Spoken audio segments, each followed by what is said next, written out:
Hello, everybody. Welcome to the stream. I am Bogus Meat Factory. How's it going, folks? I hope you're all doing wonderful today. Hope you're going to have a great weekend. Welcome to the stream. Tonight, guys, we're going to be playing a really awesome game. A game that I really am excited to play. And was one that has been on my back catalog for now over 25 years. It's been one I've always wanted to play. I've owned it as a kid. And I never got to play it because I didn't really understand it at the time. It's this awesome, amazing DOS classic game made by Dynamics, which was later acquired by Sierra. Super awesome first-person RPG. Dunpeel, happy Friday, my friend! It's a first-person RPG with a polygonal environment called Betrayal at Krondor. It is based off of a book series. Takes place in the land of Midkemia. I have never read the books, but I am so excited because there's a game out there coming out. It's like Kingdom of Serignor. It's in my Discord. It's this amazing looking PC RPG with like low poly. That's very much of the visual style of Betrayal at Krondor that there is in development right now, and I've been following that very closely and very excited for it. So I was like, well, why don't I try Krondor and see how it goes? It's been on my list, so we'll see. How you been, Dunpeel? What you been up to? Have you been playing anything good? Yesterday we talked tabletop RPGs. I went over my system that I'm writing, and I'm super excited to get back into writing it, and hoping to maybe actually start up some play sessions on stream hopefully soon. I really want to dig into that and test it because it's something I really want to put out there and get published through itch.io and through DriveThruRPG, and eventually get stuff actually maybe made into a book. Who knows? Been good. Got a Mr. Setup. Ooh, been digging around some old Amiga and MSX games. What Amiga games have you been playing? I'm excited. That's interesting. I'd love to play some more Amiga. I don't do much Amiga. I played some Commodore 64. I played a lot of Apple II GS. But not a lot of Amiga. Oh, dude, done. It was fantastic. I loved it. I loved the game. So, I mean, it is monumental, that game, because I'm going to be very honest. I don't enjoy Japanese RPGs very much. I don't find them typically engaging. I find their mechanics typically very obtuse, very numbers oriented, and just not catching my eye particularly. They just don't grab me. And the game very much grabbed me. I was engaged the whole way through, and I very much enjoyed it. And only really one moment where I felt a bit of a slog, but it was quickly overcome. Like, instantaneously. Like, it wasn't very long. It was like a 15-minute slog. And to say that somebody who comes into a game not expecting much, having that preconceived notion that it's not going to be as good as what everyone else says, you know, like everybody always overhypes these things typically. I feel like they lived up to the hype. I feel like it was genuinely worth the praise that it received in its presentation, in its characterization, in its mechanics, and even more so when you take into consideration at that time, you know, what it had done in the games industry at that moment, especially considering that even though it was on the PlayStation, that it was comparable, very comparable to the stuff that we were seeing on PC. And that was huge. That was huge. You know, we didn't seen anything quite like that yet. So I was happy about that. I enjoyed the game a bunch. I enjoyed the characters. It helped that I got to play with and share it with other people too. You know, streaming elevates the stuff for me a lot. I would feel that I may not have enjoyed it as much being alone because I don't like playing games alone. That's the case for pretty much every game. I don't enjoy the games as much if I'm playing them alone. I enjoy sharing it with people, talking about it, enthusing about it, and having moments where our collective minds are getting blown, you know? And so that, you know, makes it extra special for me, and I really enjoy it. So yeah, the VODs are there, done if you ever want to catch up, because it was really cool. I very much enjoyed the ending. I get that. I've been feeling that lately too. Just want to talk about all this stuff. I love exactly. Why keep it inside? I mean, that's the primary reason as to why I stream. Right? Like, I'm a social gamer. I love sharing. I love listening to people. I love getting new games and stuff I wasn't aware of, and constantly expanding my perspective on what makes a game so interesting and so good. And that's why I do this, because it's great to talk to people like you. All right, but let's get into this, man. I'm excited to just start off. I don't know what to expect. I read the manual. It's pretty long. I don't expect anybody to bear with me on that ordeal. Cyrus, how's it going? It's so good to see you, Cyrus. I haven't seen you in so long, my friend. I know you popped in a little bit earlier in a previous stream, but I am so happy to see you. It's so good to see you. This is Betrayal at Krondor. Now, know that the aspect ratio is going to change from time to time. I can't fix that. It just is. But what have you been up to, Cyrus? What you been playing, man? I hope you're doing well.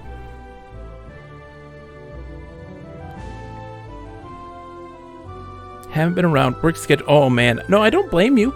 You never need to be sorry. You never need to be sorry. And I mean that genuinely. I'm happy when you're here. If you can make it, that's great. If you can't, that's life. Life takes far more priority over these things. But I'm happy to have you here now. I do want to read something, though. I do want to read something before we even get into this. While these credits roll, I'm going to read an excerpt. Oh, dude, done! Dancing with Krondor. Valheim, man. Oh, I love Valheim. I've been loving it, Cyrus.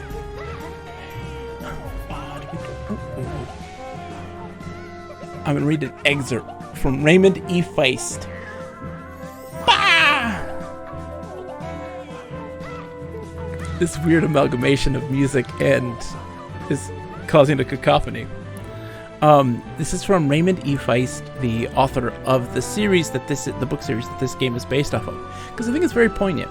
All right, he says, "I love games. It's the little kid in me who refuses to grow up, the very same child who plays Let's Pretend all day in his office and gets paid for it. I write highly improbable stories about people who find themselves living in a very unusual landscape, a world populated by fantastic creatures, ancient magics, and rogues and villains of all stripe. I've wasted hours in front of computers playing games when I should have been working, like most every one of you. My first encounters with a computer game was the infamous Adventure. I played it on the university's computer when I should have been typing runtime exercises for my class in programming. Rather than work, I'd sit up all night in the computer center facing the alien green screen of a flickering TTY terminal, trying to find whatever silly item I needed to get to the next room where I'd find another silly item I needed somewhere else. And like most of you, every once in a while I'd think, why can't these games be more like a good fantasy adventure novel? But games are one thing and books are another, right? Seemed that way for years. Computer role-playing was either a glorified arcade game with names of fantasy characters hung onto a computer graphic with no other relationship to the literary work it was based upon, or it was basic fantasy role-playing run by a computer. Kick down a door, kill something, get treasure, go up in power, get better at kicking down doors, killing things and getting treasure. So you go to the next level, where the doors are harder to break down, the monsters are tougher, and the treasure's harder to find. After a while, it's all pretty much the same.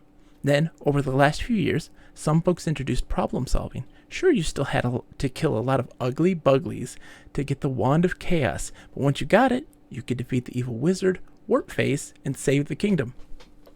Still a pretty pale imitation of a good fantasy novel, right?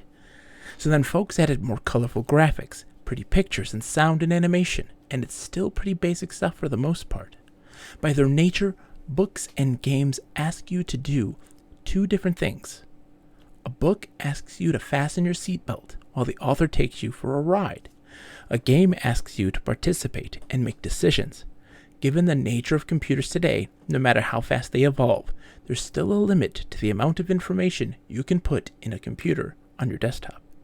While the author of a novel can take you any place and show you anything, I have an unlimited special effects budget when I work, and I don't have to fret over memory size or how fast a CPU the reader owns. The mind is still the best computer for dreaming up wonders.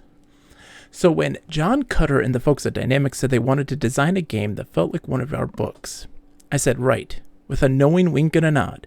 But being polite, I listened, and we talked some more. You're now about to experience the result of those talks. Games can never be like books, but this new game, Betrayal at Krondor, is as close as I've seen a game get. How'd they do it? Dynamics put a lot of thought into doing more than drawing nice characters on the screen and giving them names for my books as they jump over trolls and duck fire blasts from wizards. They have more here than a simple arcade game or a simple fantasy game. They put time and energy into saying, what if the player was going to act as a character in a book, one that takes place after a darkness at Sethanon? Dynamics didn't just license a game, hang character names on a generic icons, and call it a Rift War game. They spent hours talking to me about all manner of things in a heartfelt attempt to get it right. The object of the exercise was always to be the first computer game that felt like it was part of a good adventure novel, which is what this game has evolved into being. You possess what will be, I hope, the first in a series of games that I believe reflect the feeling of my work, or as much as possible in a game. When you cross paths with the Prince Arutha or Jimmy and Locklear, they act pretty much as I expect them to act. When you've decided what to do next, they react to your choice, pretty much as I would expect. When you travel across the map of the kingdom, it's pretty much the same map as you find in my books. I feel pride and satisfaction that I was the author Dynamics chose to include in this project, that my work was the model upon which these beautiful works of computer fiction were based. I thank everyone at Dynamics for thinking highly enough of my original words to want to do it, and for listening to me when I put in my 2 cents worth. For those of you familiar with my novels, I think you're going to recognize the landscape. And for you who haven't read any of my work, I hope you'll enjoy this visit enough to want to read some of the work upon which it is based. So quit reading this and go play the game. Enjoy your visit to Midkemia. That's what we're doing. I found that very fascinating, talking about the difference between a book and a game. And what's really funny is that I always talk about going for the ride in a game, and for a lot of games, there isn't much choice. And we still don't have that much. Very rarely do we have a lot of choice. A lot of times those choices are inconsequential. Not much has changed from 1993 when this game came out and when he wrote that blurb to now in terms of how narrative can affect games. See how this one does. We'll see how it goes. I'm curious. First, let's look at the preferences. Okay. So it kept everything here. We want to have the step size be large and the turn size small. The details at maximum, good, and text speeds at weight so it doesn't auto-scroll. This is where things get weird.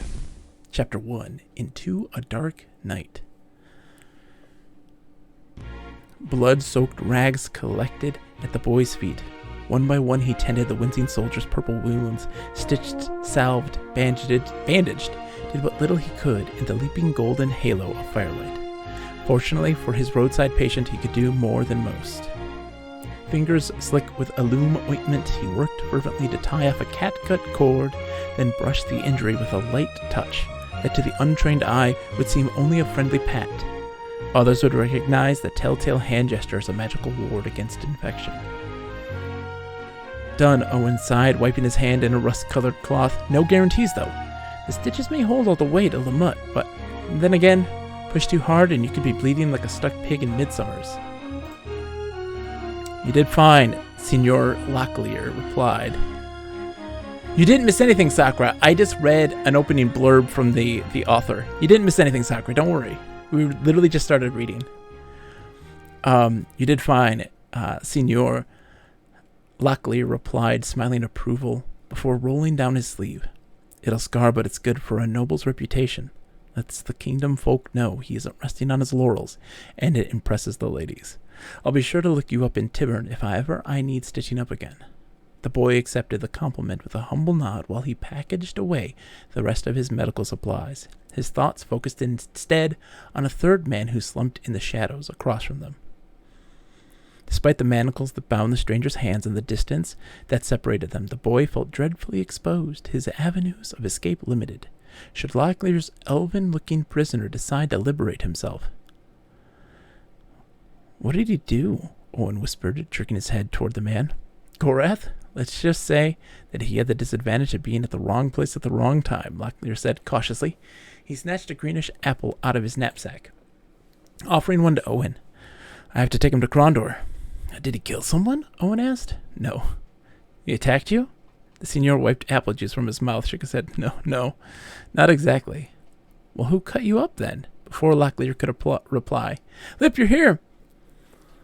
Oh, really, Sakura? I've never read the books. Gorath leapt forward, his chains writhing between the wrists like metallic vipers. Get out from underfoot, Owen, assassin in the camp. Do not struggle so, Hasseth. I wish to keep you alive.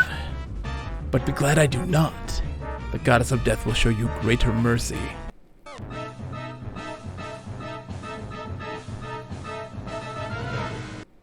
Chapter 1. Okay. Hold on. Valheim log and the other server hasn't been touched by anyone except me in 3 weeks. Lip, you're keeping it alive. Good morning, Simon. How are you, my friends? Oh, Jesus. I hope you're doing well. All right. Let's continue here. Oh, Jesus, Lip. That's Bob. Bob, get your butt in here, buddy. Oh. Love you, buddy. You want to play some Krondor with me? Yeah? Let's do this. Get to bobbing. Bobbing for apples. Okay, so we have these characters here, right? You can look at their inventory. What's interesting about this game is that everything can be observed, right? Slicing air with the weapon, Locklear made a few passes at an imaginary foe. Although the sword was not the most remarkable he had ever held, it would serve well enough if he found himself in a sword battle. Tells you its damage. There's 2 types of attacks, thrust and swing. Thrust is more accurate, and you can do it at any point. Swing, you have to put yourself into a stance before you're able to swing. That also leaves you open to attack and exposed. So it's really interesting, this combat system. I don't know much about this except for what I read from the manual. I love that it has these descriptions, though. This is really interesting. Laying the brown parcel aside, Locklear carefully undid the short length of string that bound the package. Although standard rations generally contained salted sweetmeats, hard rolls, sliced apples, and strawberry tarts, he was eager to get at whatever food was inside. A comforting warmth blanketed Locklear as he shook the vial of restorative fluid, its magical effects radiating up the length of his arm, and then down through his limbs and torso. He would, of course, have to swallow the liquid to reap benefit of its healing powers. So this is Owen? Yeah, this is Owen, the kid who's a healer. So he has spells. Despair thy eyes. Oops. Oh. Invitation. Gift of Sung. Candle glow and scent of Saurig. Don't know what those mean yet. And then there's Gorath.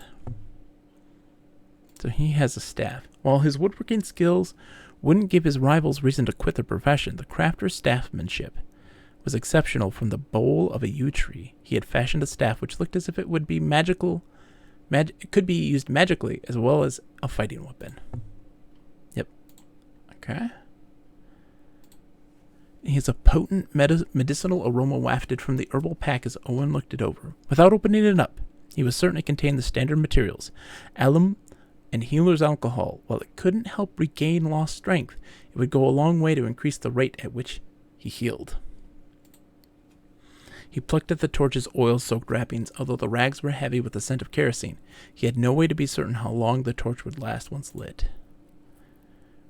Yeah, thrust and swing, just like pierce and slash. It absolutely is. It's just a universal, because that also applies to swords. So he's got rations as well. A thin shell of steel, the plate armor was ideally intended to be worn over a padded piece of clothing that they were regretfully without. But while the thin fabric of Gorath's tunic would be a poor substitute for a quilted gambeson, the armor itself would deflect far more sword blows than would bare skin. Now, everything has durability in this. This is a thing that we know. Okay. So we move with the arrow keys, and we just click to use. Owen looked for supplies, feeling a bit like a vulture. He turned the body this way and that as he searched for anything that might be of use to them on their journey. All in all, he supposed that if he were the dead man, it wouldn't matter to him any longer what happened to his belongings. So we got lockpicks. Reaching into the velvet pouch, Locklear withdrew a sterling silver lockpicking tool. He studied it carefully, marveling at the unmatched precision of its craftsmanship. And more rations, okay. Share with the party. Okay. Let's give him those. I actually want to see what's their. He's 25 on lockpicking. He's 5. He's 15. Okay, so Locklear's our pick and locks guy. And that's the dead body. Okay. And then let's look at the map. Has any video game developer ever actually picked a lock? If you're snapping and breaking picks, you're doing it entirely wrong. Exactly, right? So this is the world map. We need to get to Krondor. There's a little mutt. He said that the stitches would last long enough to take us to Lamut. We also do need to get some paper ready when we do need to take notes, because we're going to need to. Zune. Hawks Hollow. So we're heading in this general direction. That's not where we're going. Gorath's beard and hair. Anyone tell him that the curtains should match the drapes? Quester's View. Sarth. Egley. Let's see. Oh, okay, so we got to get to there. So we're probably going to take the road south. and just follow along here to all these different places. Questor's View, Sarth. Okay. So we'll probably want to head south more than anything. But there's also things over here. The ashes were cold. Wiping the grime off his hands, Locklear shook his head. Someone or something obviously set up camp here, but it's hard to say just when. He looks like a guy who talks like this, yes. Ho-ho. Locklear gritted his teeth. While they had agreed the box should be opened, he was privately concerned the previous user might have left behind an unpleasant surprise. I think CCS may have been the only game I've ever seen use a lockpick solution other than pins inserted into the lock. CCS? Hold on. What's CCS?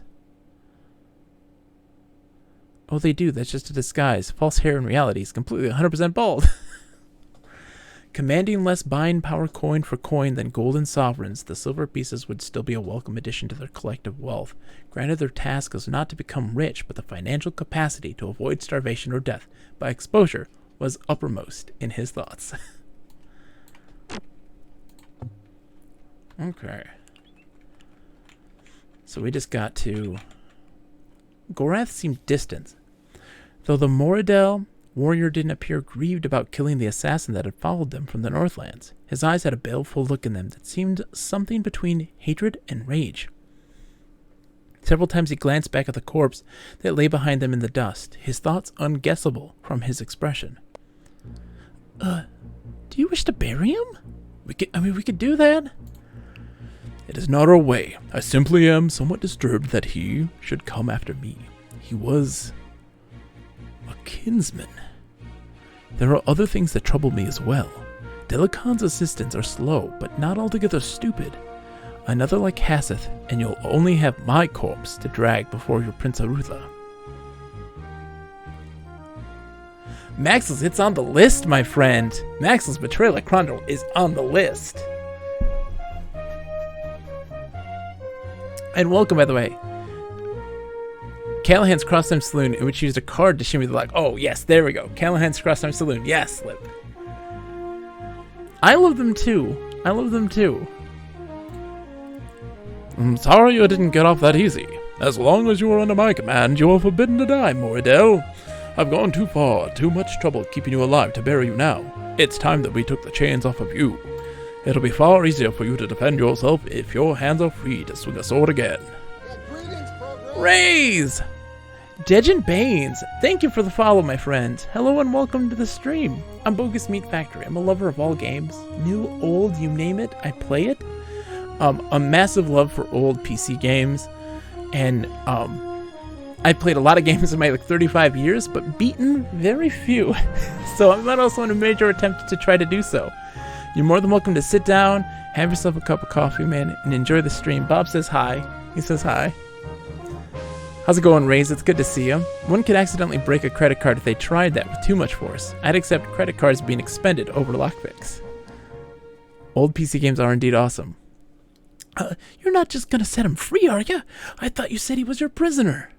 He is my prisoner, Owen, but the circumstances are terribly complicated.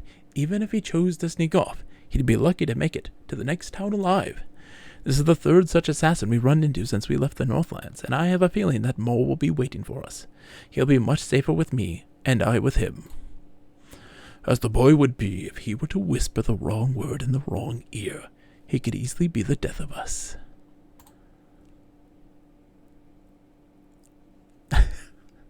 It's because Simon, here's the thing, is that I've been listening. I've been examining things. We're in still the feeling out process. Me? Who am I going to talk to? I'm not even headed in the same direction. It wouldn't be a matter of who you talk to, Owen. There will be ears listening for word of a Moradel traveling with a noble. Damnation. I should have thought about this when you entered camp. For the time being, you're my squire. Once we arrive safely at the palace, you'll be free to go your own way. But I have pressing business in Tibern. This is not a subject of debate. We must get to Krondor. My mission is of critical importance, and I don't have time to improvise any easy solution.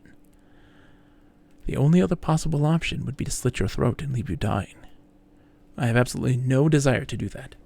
Now let's get moving, before Delacon's assassins catch our scent again.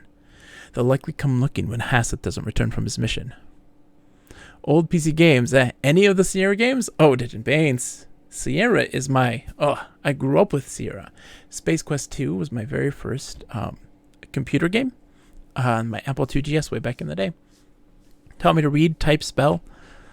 I've played all the Space Quest games, all the King's Quest games, all the Quest for Glory games. We went through the entire Quest for Glory series just last year.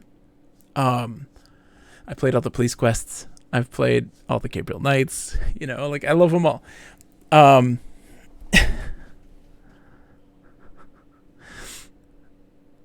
on call in the hospital over the weekend. I'm a doctor. Thankfully, only have to cover every 5th weekend, but it's usually pretty brutal. Well, Rays, you're welcome to hang out here and unload. Just chill. Take a load off. So yeah, Ditch and Banes, I love them all. I love them all. Although I feel the King's Quest series is the weakest series out of all of them. Excluding, I guess, maybe Police Quest. Police Quest has, 1 and 2 are good. And 3 and 4 are terrible.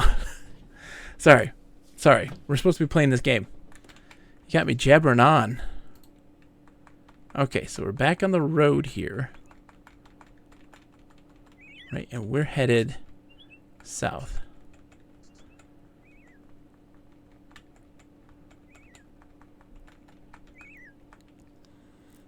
King's Quest, Police Quest, Space Quest, Quest for Glory. Yeah. Oh, yeah. Black Cauldron is absolutely one. Absolutely. We would normally be playing this in a virtual bedroom, but it has problems with MIDI, so it doesn't play the music, and I'm not dealing with that. Rough in its construction and banded with iron, the Moradell box would be impossible to open without solving its ward lock. And judging by the marks on the face of the chest, others had learned that lesson after much difficulty. Gorath scanned the runes embossed on the Moradell clue plate, its text their only hope of opening the difficult word lock.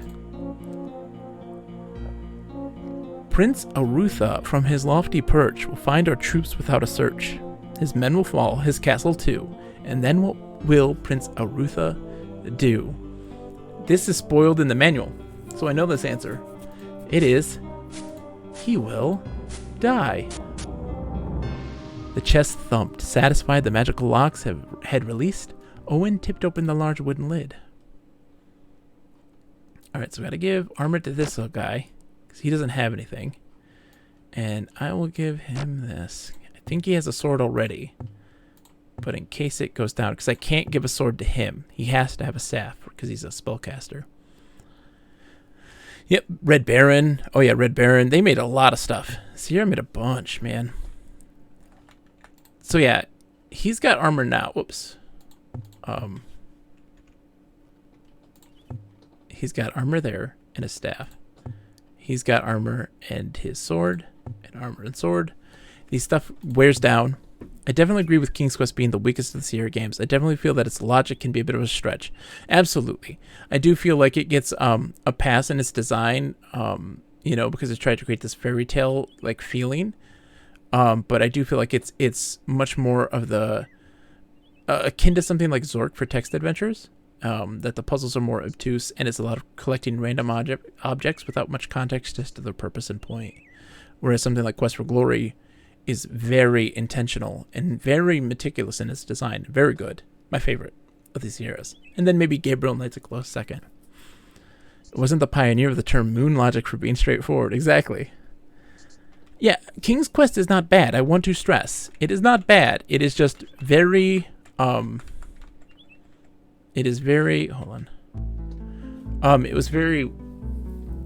It's weird compared. King's Quest 6 and King's Quest 3 I think are really, really good. And the other ones are just... they're okay. It can be frustrating. The Yeti pie... Oh my gosh.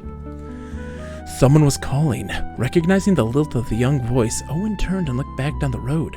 A young squire that he had met at a party in Yabon was trudging behind them. A pack full of scrolls slung over his shoulder. The squire waved congenially, and Owen echoed the motion. What do you think you're doing? We are trying to remain unnoticed. Damn. Locklear muttered under his breath. Try to behave as normally as possible. Since you know him, you handle him, Owen.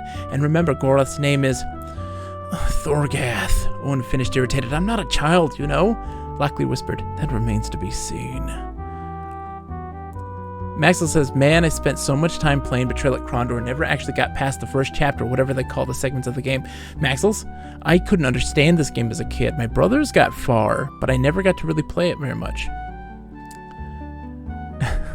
Simon, stop playing coy. Sierra's huge. Sierra was the biggest computer game studio. They were the biggest in the 80s and 90s. The biggest. I didn't expect to see you again quite so soon. I would have thought you all the way to Lamont by now. Simon, stop it. Stop it, Simon. You know the answer to this. Oh, would it have been if the Duchess hadn't insisted on introducing me to all of her daughters? Amelia was the prettiest, I believe, though I think Catherine took a liking to you. Catherine took a liking to everyone at the party. She's as fickle as her mother. She'll likely marry a condoin if she can find one, not tied in the marital knot. True enough. Say, I thought you said you were from Tyburn. Why are you taking this route home? Kind of a long way around, isn't it? Well, yes, but I had to meet up with my Uncle Locklear here, and my other friend here is an elf, Thorgath. They decided that it'd be nice for me to take a tour with them down to Hawks Hollow. Down to Hawks Hollow. I hear it's lovely at this time of year. What are you up to? Oh, I'm looking to cash in a reward, actually. When I was on my way up to Yavin last month, I found a chest in this area, but I couldn't pick the lock on the thing. I figured it wasn't meant to be, and I left off. Thing is, all through the Duchess party, I couldn't help but thinking about it. I had chest on the brain. I don't really care what's in it, but I have to pick that lock. Okay. Yeah, they merged with the Vivendi and eventually Activision. Yeah, oh gosh. The Vivendi merger is the worst. I'm afraid my senses of directions and distance are a bit off right now. We all had a bit to drink last night, and we're still trying to shake off the effects. Which way is the nearest place we could get cleaned up? It must be been quite a bender if you're that confused. Head straight south along the main road, and that will take you on to Lamont. If you're looking for good food, the Blue Wheel is a solid wager. Though I warn you, the Serrani food can be a bit spicy. Did you try jamming the key full of tiny iron shards? I think that's the way to go. They also made, oh yeah, in 81, Softporn Adventure Sakura, yeah. Well, this was a text-based one that was eventually what inspired Leisure Suit Larry. And the ad for it involves a lot of people naked in a hot tub. I, for one, could do with a little less sleeping on the ground. Any good inns that you can recommend? Oh, there's the Blue Wheel in the Mutt. Or you may try the Dusty Dwarf in Hawks Hollow. I suppose if you got really desperate, you could try breaking into one of the abandoned houses out in that part of the country. But I can't sleep well in a house that may fall on top of me. Of course, it may well be that people have moved out for good reason. I've heard that several people south of L'Oreal moved out after a contagion began spreading near there. Was anything left behind in one of the abandoned houses you saw? Nothing of real value. Bits of food in a few cupboards, an occasional gold piece kicked beneath the foundation of the house. Lost items mainly. The majority of the places I visited had those unpickable locks. What are they called? Weber locks, yes. They had the Weber locks installed, and so I wasn't able to get inside.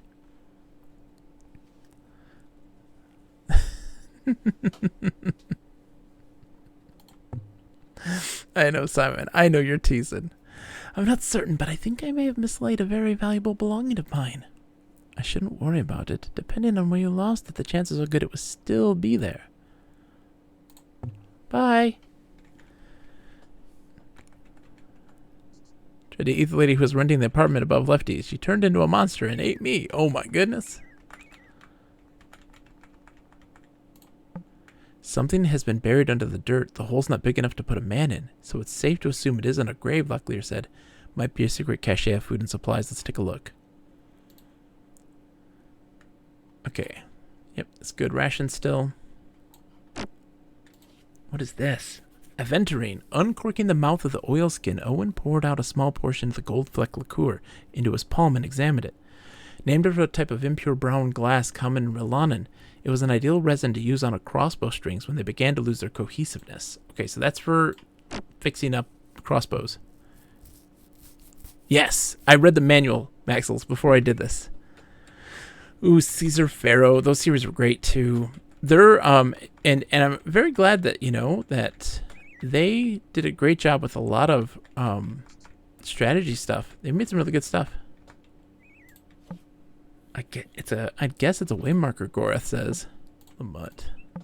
Oh, Lamut's this way. Okay, we're going to Lamut. The path turned. Locklear studied the road before them.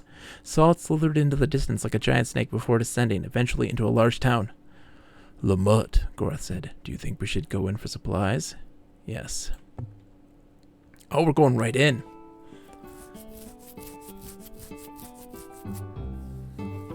The Leisure Suit Larry HD Leisure Suit Larry was written by or at least part of the writing was done by Josh Mandel, who was in the stream earlier for Callahan's. Rama, oh man, Sakura. Hold on, we gotta take a second. Sakura. You mentioned Rama, right? The game it's okay, but it inspired me to read the book series and the original book, Rendezvous with Rama, and my favorite Arthur C. Clarke book. And while the series is kind of more pulpy, like just kind of fun fiction, I still really, really enjoyed it. I read those. There's 4 books, I think, total. I read those in 4 days. All of them in 4 days. I literally devoured them. I read them as an adult, but I played the game as a kid. The magazine of the Sierra magazine with the Rama cover is in my virtual bedroom. I used to play a lot of the older Koi strategy games, though I haven't really understood them until my later years. It's a shame that the latter games are more simplistic, but I do enjoy the RPG aspects of some of them. Though I went back to play some of the games I missed. Man, I enjoy the simplicity. I enjoy, like, when you talk about, like, strategy games, like stuff like Shining Force on the Genesis and things like this, these kind of strategy games that are turn-based but aren't super numbers-heavy.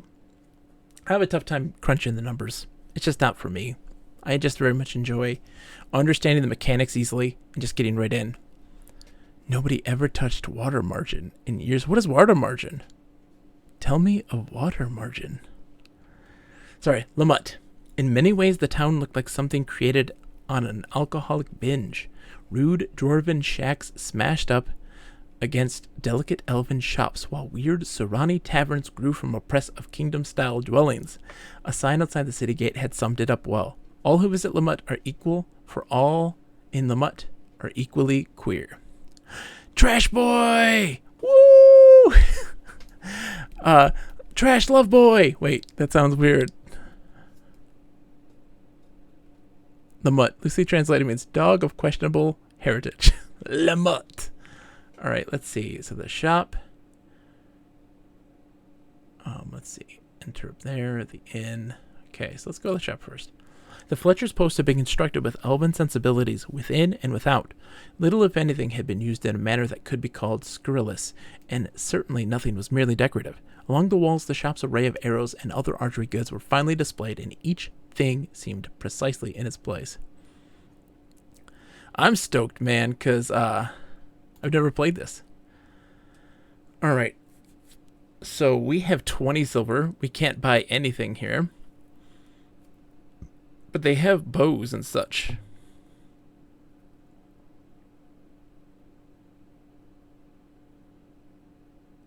I'm just looking at everything here. Light bowstring. Magical scroll. Oh, no, nothing. Water Margin is one of the major Chinese classic novels. It's about bandit lords overthrowing the evil regent to free the emperor before the Mongols start knocking on the front door of China. That's the too long. I didn't read. Yeah, don't read Russian. Oh, Empire Earth, ground control. Oh, yeah. All right, and so let's exit. What is this? The garrison was impressive. Sitting high on a hill overlooking the Mud, the military outpost had been constructed years earlier to head off a possible Moradel assault on the western border of the kingdom. They followed a road that snaked through town and up the rocky hill upon which the garrison sat. After speaking with the sentries at the gate, they were led under the fortress' massive iron portcullis. Captain Belford stood as they entered the room. "It's good to see you once again, Locklear," he said, extending his hand. "I share that sentiment, but what news have you? How is Earl Kasumi?" Locklear asked as the man shook hands. They sat in hard wooden chairs as Belford replied, "He's well, but he's taking care of some business with a few new guards come through the rift from Kelowin. As for the rest of us, we're looking for a group of Grey Warriors from Kelowin who slipped through the rift just before it closed." Locklear looked a little puzzled. "King Liam and Emperor in Krondor granted the Grey Warriors freedom and new status in the kingdom." "Yes, but the agreement doesn't allow for the nationalization of stolen goods." "Oh my. Nationalization of stolen goods? Seems they may have absconded with a valuable ruby from Makala's entourage," said Belford. "Makala? The Serani Great One?" Owen asked. Belford smiled. "Yes. He's been talking to Prince Arutha about establishing a permanent rift to encourage trade between the kingdom and Kelowin. He's really throwing his weight around trying to get his ruby back. If you should happen to come across it, bring it back here. He's offered no reward." They thanked him for his information and left. Alright, inn. Undoubtedly the newest tavern in town, the Blue Wheel has sedate, almost sleepy in comparison with other Lemutian shops. Inside, dark-skinned patrons slapped down hard-earned sovereigns in exchange for the Blue Wheel's exclusive imports from the far-distant empire of Suranuani. Sumani clapped twice. Abruptly, the festive mood of the room died, the clink of goblets and the scrape of plates falling silent as the bartender shuffled between benches to bow at Locklear's feet, touching a gnarled fist to his forehead. Then to his heart, he spoke somberly. "Be welcome to the Blue Wheel Inn. May you find the drinks to your liking and the company of our patrons pleasurable. If there's anything our servants or I may do, you need only ask Sumani." "Oh, honors to your house as well, Sumani. Am I correct in believing this is a drinking establishment?" "So it is. We serve many of your Midkemian drinks as well as a few from the Suranuani Empire as well. Perhaps I might interest you in a cup of coca." "Why did you decide to come to Midkemia and open an inn anyway? Surely you would get better business on Kelowin." "I was not always a tavern keeper. As a soldier serving House Shinzawai under Earl Kasumi, I was Earl Kasumi, clearly Asian influenced. You know, the Earl Kasumi. I was trapped here when the Rift Gate was collapsed at the end of the Rift War. It was our belief that we would never again see our families in Suranuani or the green skies of Kelowin again. But Surani warriors traditionally kill themselves if they are in danger of falling captive to an enemy." "This is true, Lord, but the Earl informed us that we were forbidden to dispatch ourselves until given leave to do so by a great one. I believe in Midkemia, you would call such a one a magician. Until such a time, I content myself with running the Blue Wheel Inn." "I've heard that the permanent rift gate to Kelowin is located near here. I was hoping we could get a glimpse of it." "There would be little to see at the moment. An internal conflict has arisen in the Empire between House Akoma and House Anasati. The Assembly of Magicians have ordered a temporary interruption of transport between the Empire and the Kingdom of the Isles until such time the conflict is resolved. I've been assured the measure is temporary, until you beat the game, and then it'll be cleared up, because we couldn't build that in here."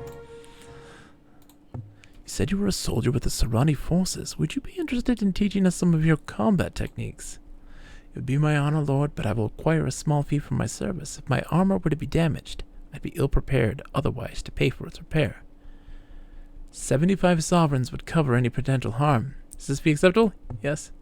"Wish that I could, but it seems that we are low on funds." "That's regrettable. If you're willing to speak to Earl Kasumi up at the garrison, I'm certain you could arrange for a wage to be paid you, and then you could come back for my instruction. I think you would find it worth your while." "I don't know how much longer our armor is going to last. Any idea where we can get it repaired?"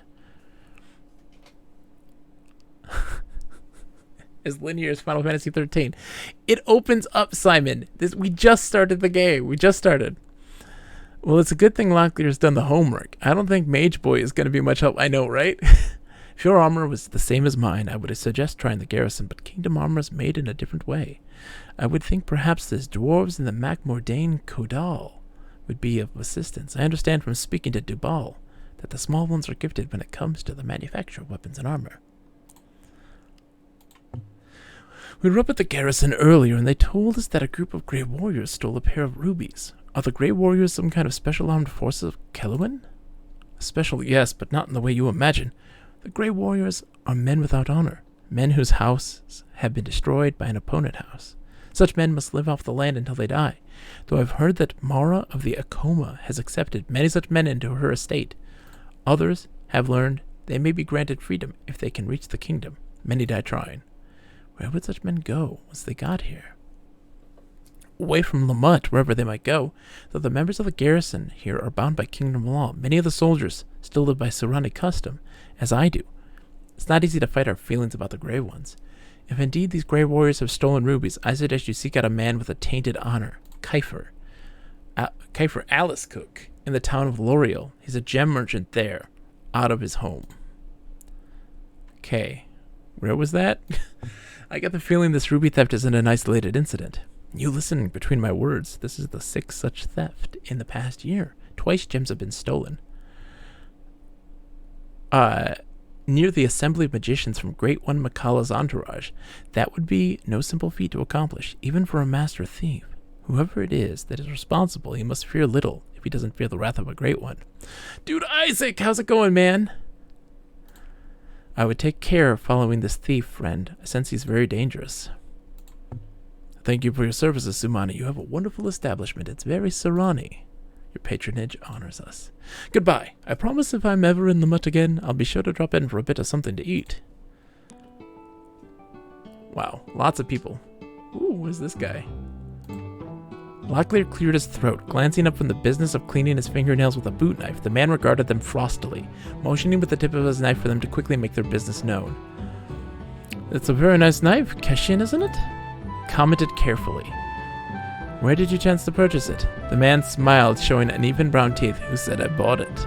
Ah, Locklear said, taking hold of Owen's shirt sleeve.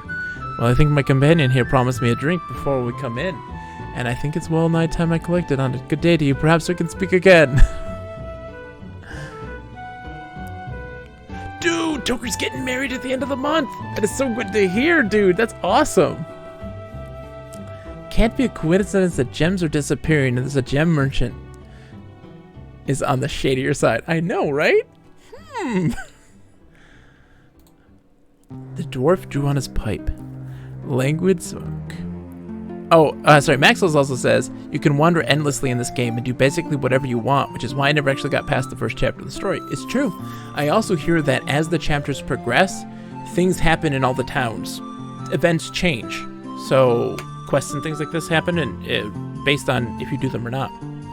Riding the motorcycle to Texas for it. Oh my gosh, dude, you're dude, because you're in California right now, right? California to Texas, dude. That sounds amazing. The world does not revolve around you.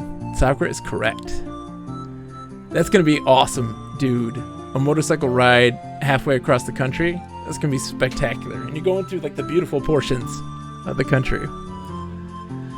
And it's like the perfect weather for that now. It's not in the heat of like in the throes of summer.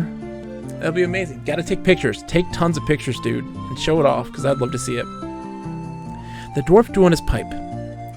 Languid smoke plumed from the old codger's mouth as he studied Locklear, Owen, and Gorath, each in turn. Although he had long ago lost the use of his left eye to a Moradel sword stroke, his right eye still burned brightly beneath his bushy eyebrows. Being as a dwarf ne'er forget as much as his own name, I cannot recognize a strapping young man before me who last I saw was a boy. No slight intended, but I fear I don't recall the occasion. Like my accent, it's really good. As like the rest of your human kin, none among you can remember much past a week. If not for we, canhead dwarves, you would have forgotten that you have a kingdom at all. I fetched you out of a cellar along with a score of womenfolk at the Battle of Sethanon. Don't you remember me, Lockie? Dubal, of course. Glad to see you. I hadn't recognized you without the eye patch. Oh, you're going to go further than that. I like that. I like it, Isaac. That's great, man. I'm so happy for you, dude. What's a dwarf to do? I won this scratch fair and square, and I'll be a dragon's mother before I'll cover it up again. Shouldn't have done so in the first place. Now I just sit here to jabber with that loon of a Serani bartender, and I have me a few beers. Not much to do with the Macmordain Cadal collapsed. A Bracknur has been seen down here. They'll be offering a hefty reward for slaying all might you if tradition holds too. Something of a challenge is there. They are fierce beasties even by dwarven standards. I've heard tales of these creatures of stone. Oh, thank you, Dubal. Okay, so we can buy booze here. But we can also bard. Owen struggled with the loot.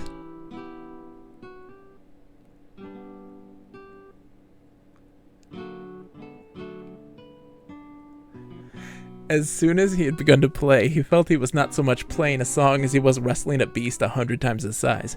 Numerous times the song eluded him, slipped out of his reach, only to fall into an obscure pit of noise. Out, out, out! The tavern keeper urged, yanking the loot from Owen's hand.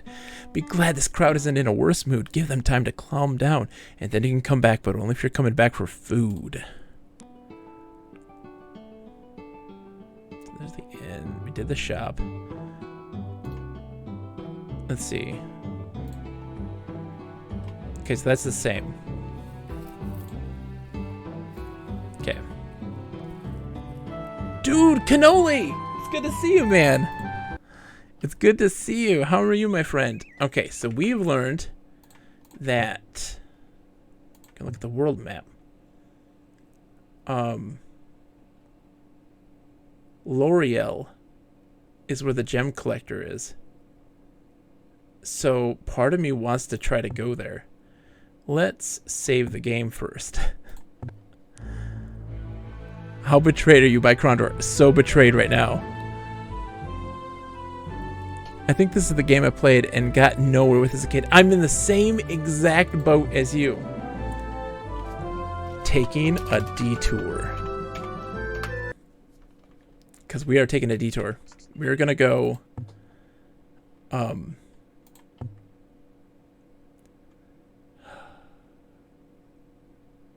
I go north through Yabon into your song. I'm going to go south and then head up north. We're going to go to Zune and Hawks Hollow.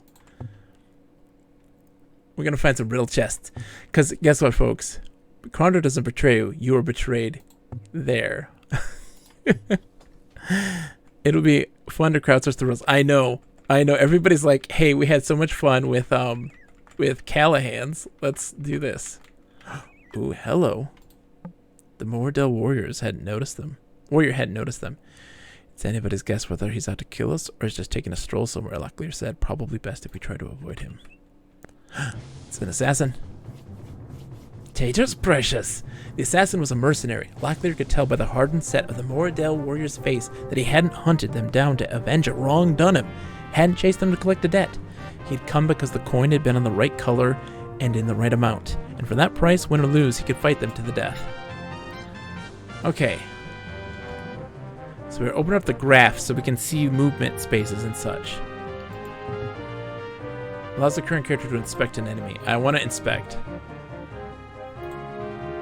Owen studied his opponent. While it was possible he could be grossly misjudging some of the Mordell warrior's abilities, he was absolutely convinced about certain facts. A strength of 14. Yeah, grid combat. I love that Cannoli's like, it's a lot to get out of some dude's face. It's like, I never really got far in this game. And like, ooh, grid combat, I didn't know. Okay. So I'm going to set him up here. Oh, snap.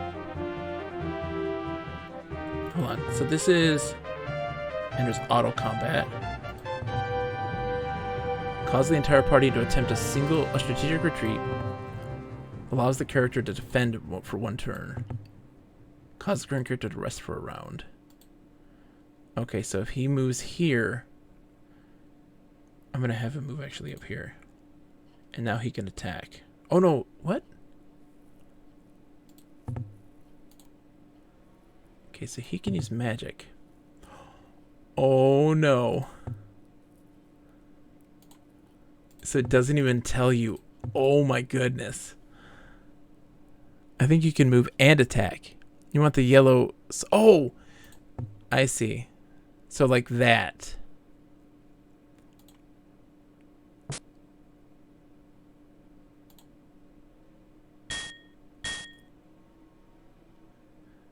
So it can... Right is for swing. Left is for thrust. I see. 50... Because you have a percentage chance.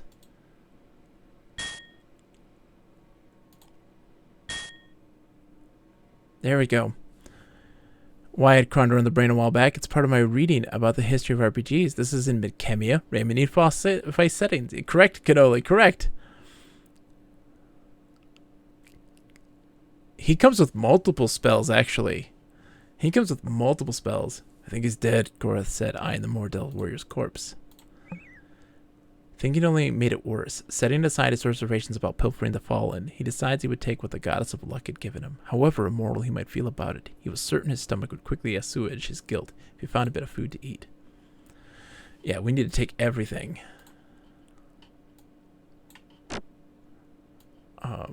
You guys need better armor on anyways. Oops. Exit.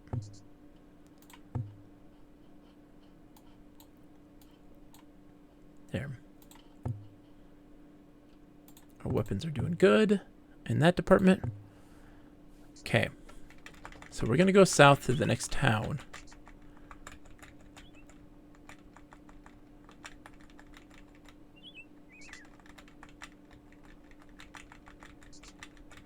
Well, it's getting to be dark. Where are we on the map? Yep, shape base inventory. Damn it, that's how you pronounce 34, and I've been saying it rhymes like massage. Oh, assage? Is it a sewage? I actually don't know. Maybe it is. Maybe it's not. I don't know. All right, let's see. How close are we? Zune is to the south, but there's a road that leads that way. Oh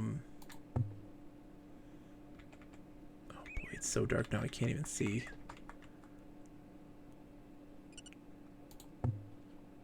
That's my camp, I guess. It's morning time. There was a path, wasn't there? Yeah, there's a path here. Ooh, a cave. Assuage. Assuage. Assuage. Alright, we're saving. A cave! A cave! A sulphurous stench was in the wind. This must be Makmor Dain Kadal, Lucklear said, his eyes glazing as he lost himself in thought. I knew that it was somewhere close. As I recall, Mac is dwarven for mine, or cave, or something like that. Now, considering the dwarves are no friends of the Moradel, that might be of some assistance to us, assuming they don't take exception to Gorath here. Do we investigate or not? Yeah, let's investigate. The tunnels were damp, though the silver-seamed earthen roof, which stretched over their heads, was tall enough that they didn't have to crouch. Locklear felt hemmed in by the shaft. He was privately thankful the dwarves were larger than they were often given credit for in the legends. Jeez.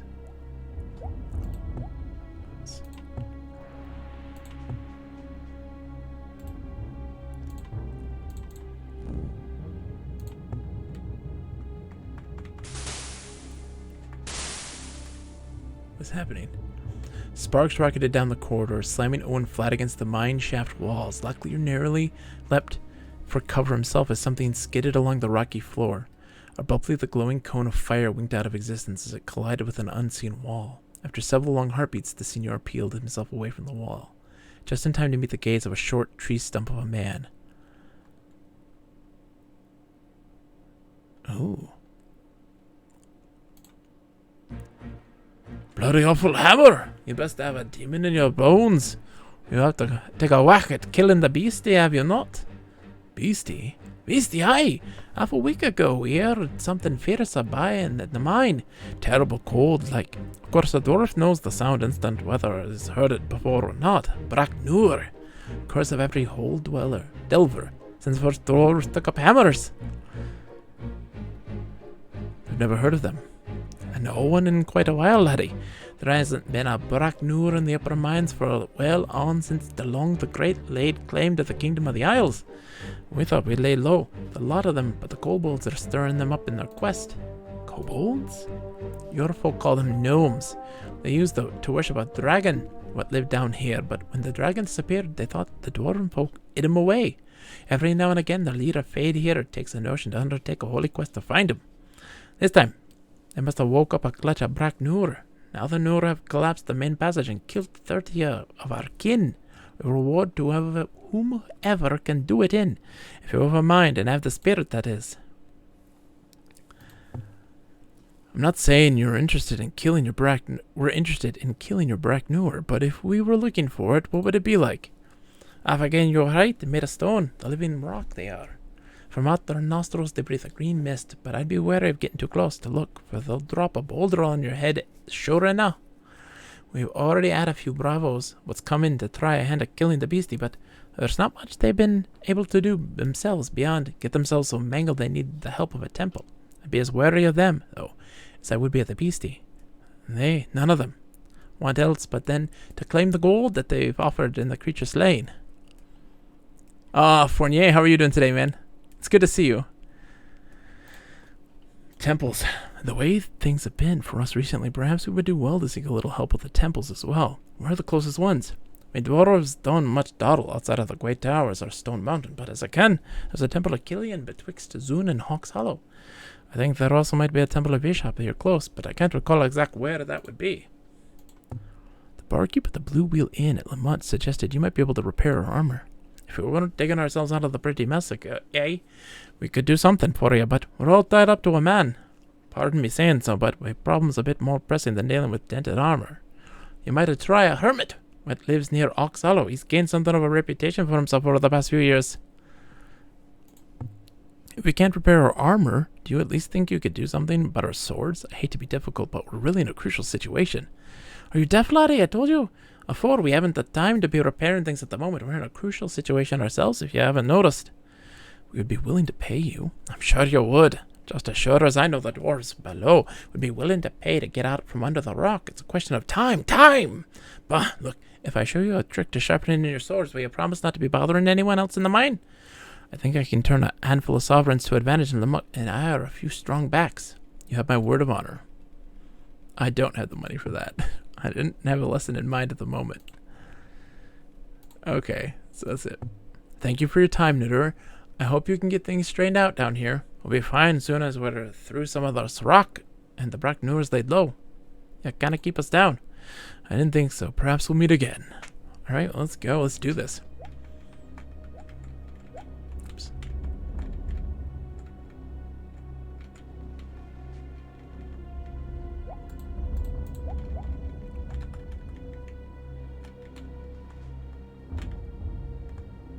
Oh my gosh. What's this map look like?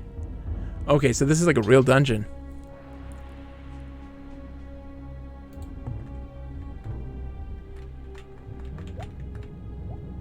Oops. I'm gonna go left.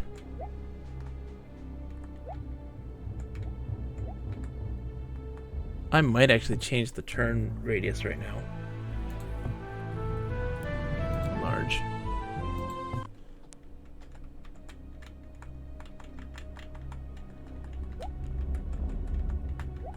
I think, I don't know why, actually. I have no idea why, Edition. I have no clue yet. I'm still new to this world.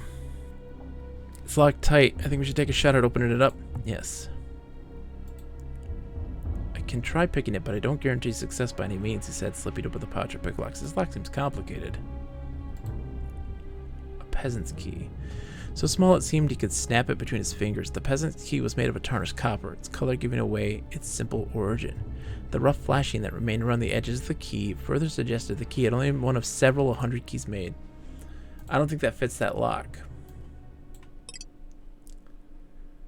Knew what he was doing. It's beyond my ability. I can't open it. Let's try it. Doesn't fit. Okay.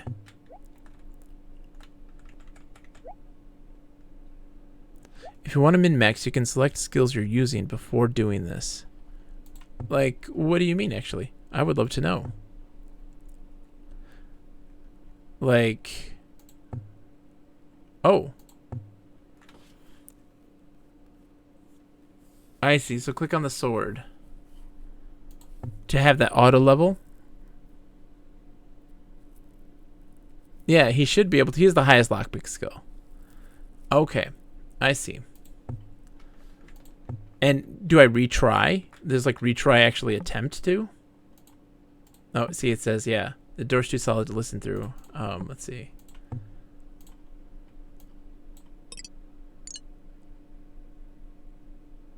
because I broke that one. Oh. The other ones have the least skill in it. I know that for sure. Locklear's the best chance right now. I broke my lockpicks though.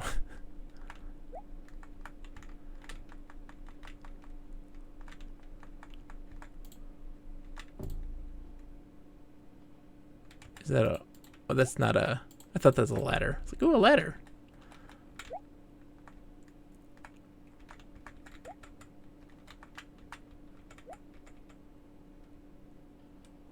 Okay, so have combat selected as the specialized. Okay. So accuracy melee. Oh, and he's good at haggling. I mean, I guess accuracy and casting, since he's our dude. Gorath, accuracy and melee.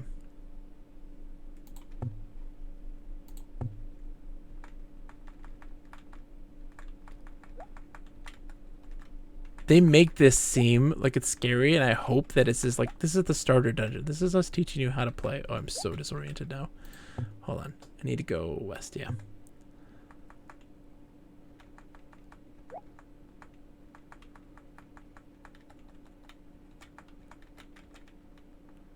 This is slightly disorienting.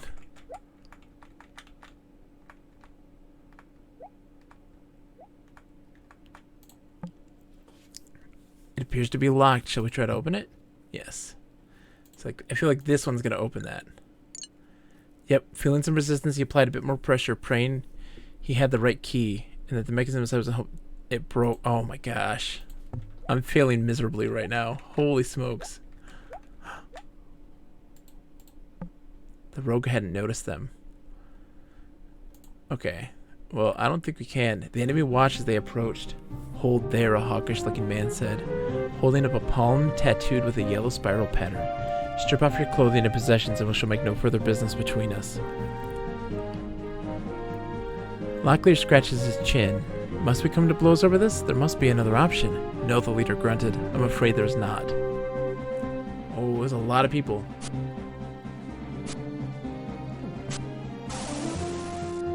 What was that? Okay. He should swing. He has better accuracy.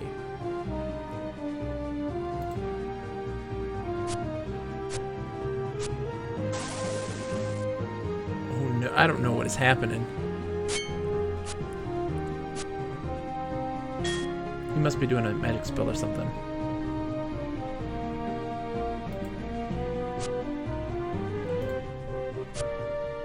You're right. Holy smokes, lots of misses.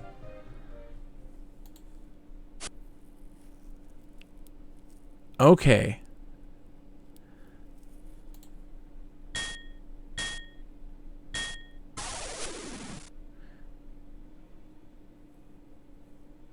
So why is that in a big circle now? Is he protected? Is that what that is?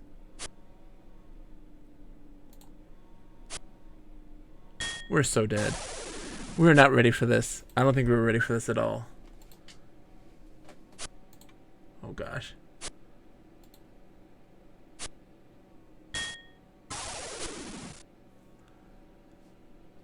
He's no good at combat early on. Yeah, I can see that. Oh, my accuracy now is terrible.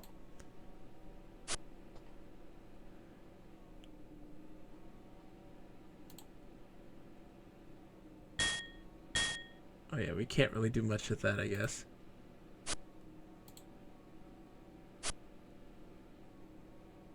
So what's going on with him? Yeah, he's almost dead.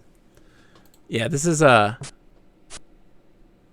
come back to this place. We're not quite ready here. Because only Gorwin, like everybody else, is about to die. Locklear is... He's doing okay, I guess. But his accuracy has gone down dramatically. Yeah, he's not going to do any damage because his health's so low. I can't move up here, apparently. I can't even move up there. Oh, because you can only move one because his stats are so low. So do you save scum or not? Because it takes a lot of rations to fix it. I know. I'm gonna probably save scum. But I want to see just how this turns out, because I feel like this is a wash. He can only move one space. We haven't killed a single one yet. It's just missing like crazy. I don't think this is where we want to start. We're just going to auto fight and see what happens. Because I'm curious. So, oh, because his stamina's low. That's why. I see. The stamina rating's low. This is interesting to watch. Hi guys, how's it going?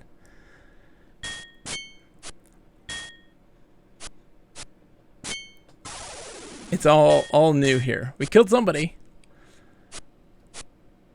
But fix that. Sorry, Cannoli. We will get that fixed. Permit. Oops. There you go.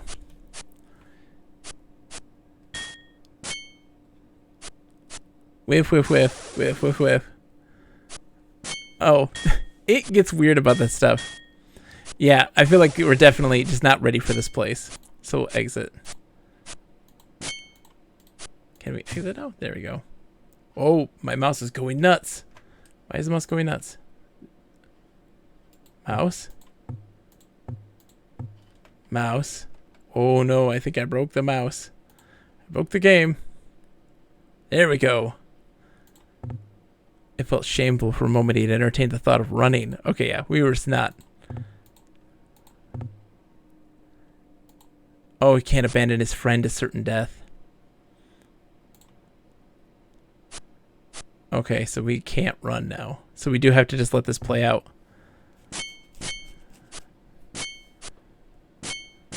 It says he can't. Sizes, damage numbers. Now this is a real game. We're just waiting for our characters to die now. Because that's where we're at. Everyone's out of stamina. The realest game. Damage numbers. Miss, miss, miss. Oh, we killed someone. That guy was one hit to kill. My goodness.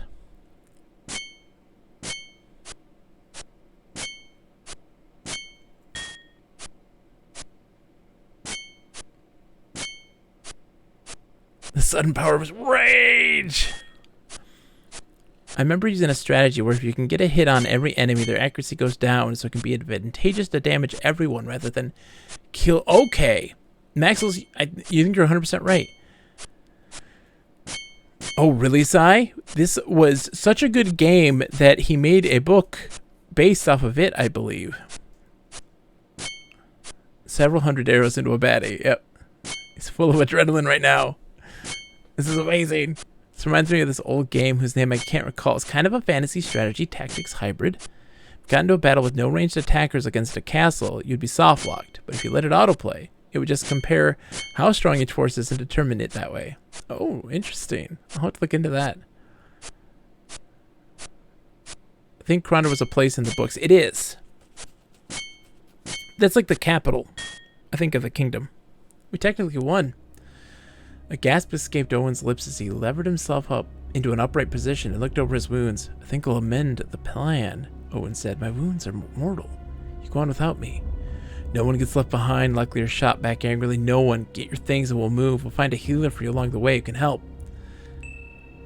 The party's abilities have increased. I believe so. King's Bounty is a great one. Hold on. Let's take a look at this stuff now. Near death 100%. Okay, we're gonna load. I love the character portraits too. I don't think we're ready. Owen is spectacular. He's a kid. He's supposed to be a kid. Okay, so I wonder if I can place like a marker. I cannot. Okay, so we need to break out the paper. We're breaking out notes.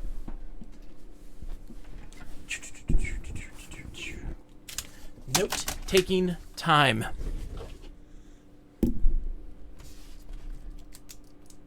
cave. On the road. Yeah, greetings, program. Oh my goodness. Thank you so much, Kip Stew. Kip Stew, thank you for the follow. It's a pleasure to have you. Welcome to the stream. Is there dimension hopping in this game? I don't think so, Sai. Just once? Oh, 48, don't tell me. I don't know this. I don't know how this world works anyways. From Lamut to Zune. Dungeon. In all caps. It's an absolute pleasure. Thank you so much, Kipstu, for following. I'm Bogus Mood Factory, a lover and player of all games, a massive love for PC games. And, you know, I play a little bit of everything. It's so good to have you. I don't know, Sai, if you run into Pug. You tell me. You're going to stay and watch this whole thing. We're going to play this game all this month. This is going to be a big one. I had the urge. I believe, Sai, that characters from the books do appear in this game. They were being watched. Unsure where their observers were located, Lockleader wheeled about just as a figure emerged from behind the trees. Ooh, that hit her. Going off path, you find a lot of good stuff. Interesting. Alright.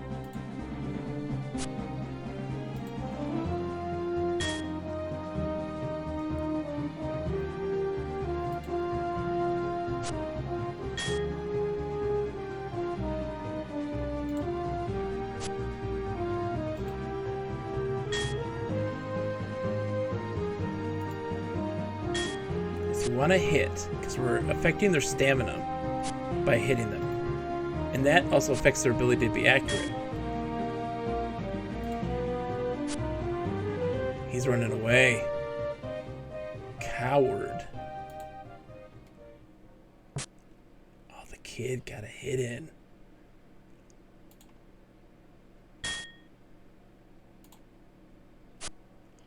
Run away. Run away, cowards.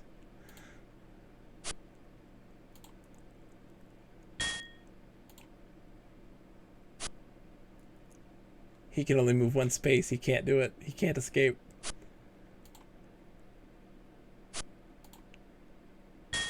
Yes!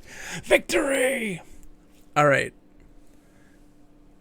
Dijon Bane says, we probably could have played that fight a tad better. I can see a parallel universe where Orwin lives, but he absolutely got trashed last fight. I believe it, but I also want to try my best to... We'll come back to it, I think. We're going to explore... I think we're going to take that road to where the gem was and kind of do that quest line and then come right back into that cave before heading back down south to go to Krondor.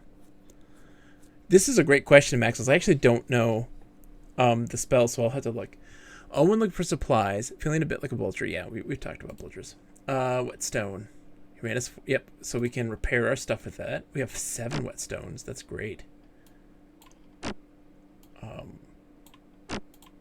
Because we're also in a situation where our armor was not good.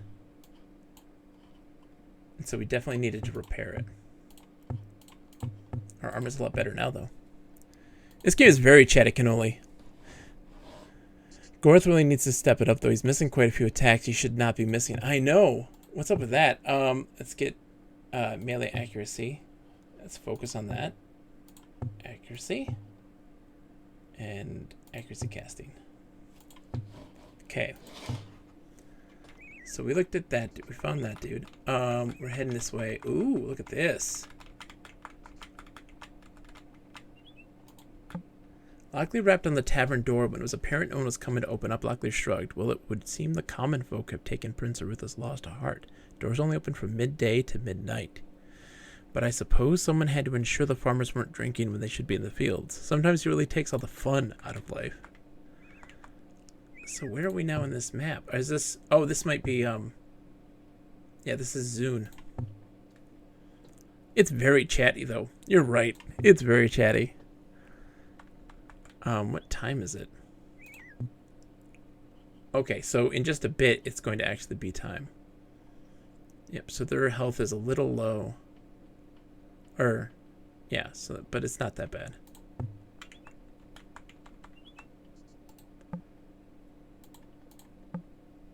The place is abandoned. Maybe the occupants left something behind we can use.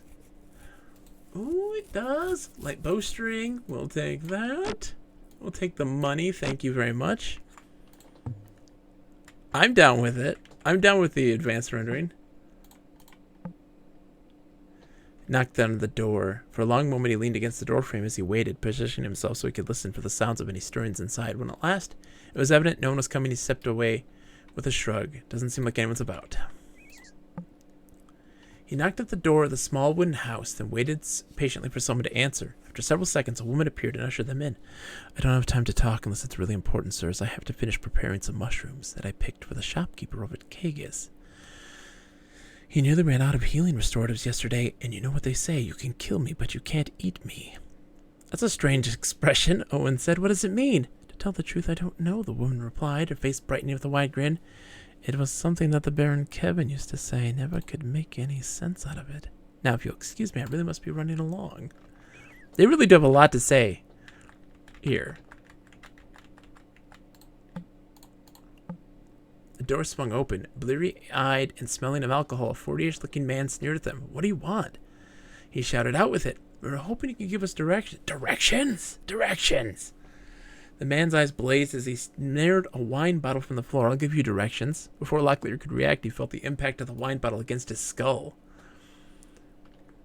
Only 1 year after Wolfenstein 3D, a year before Elder Scrolls Arena, really amazing tech for the time.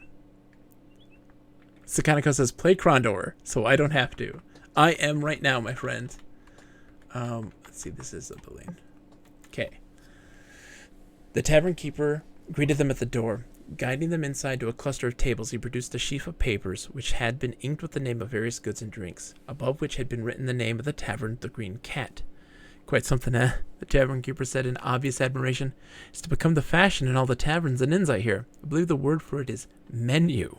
And unfortunately, I won't have anything on it for a while, so gents, can I get you a bite to eat? Cash up front if you don't mind. Oh, man. Can I sell?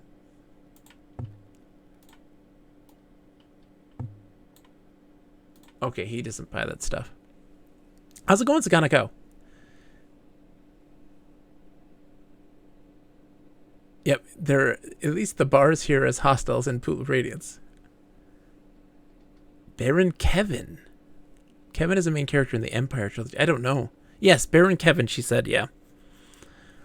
I just gotta find like a merchant that would take that stuff, because I don't need the food. Ooh, what's this? A bell rang. No sooner had Locklear managed to get the door open, he found the shopkeeper. Good, good. Oh, this is the guy who needed the mushrooms.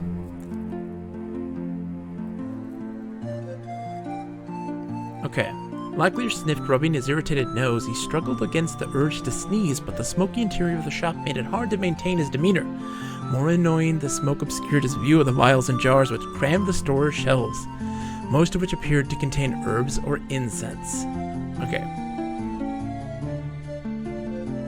Oh my gosh, this is so expensive.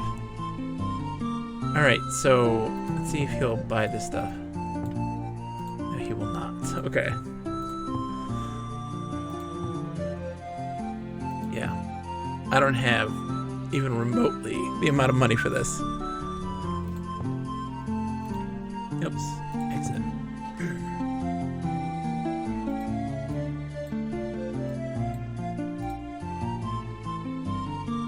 How do I get out of here? Oh, exit.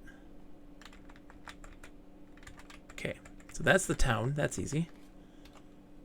Let's look at the big map. Okay, so we're going to come up a road heading east, and we're going to take that road. I dig the music and stuff. Shopping without a mask and all, I know, right? Scandalous. Keeping an eye out for cool-looking items and stuff on the roads. I don't want to deviate too far because I'll get lost. I will easily get lost. We're going to take the road east, and we're going to save again. I'm going to make 1,000,000 saves in this game. Taking a detour.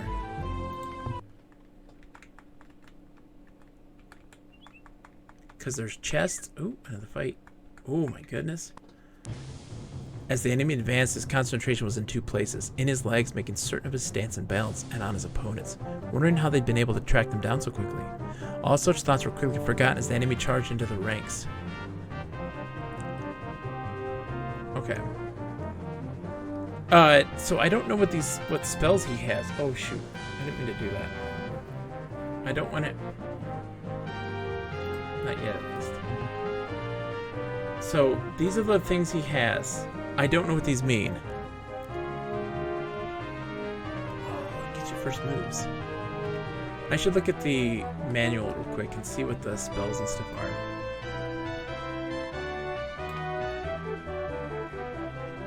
Oh, it does not. Oh boy. Oh boy. So he does have spells, and it did tell you in his character sheet, but it does not tell you. Oh, come on, game.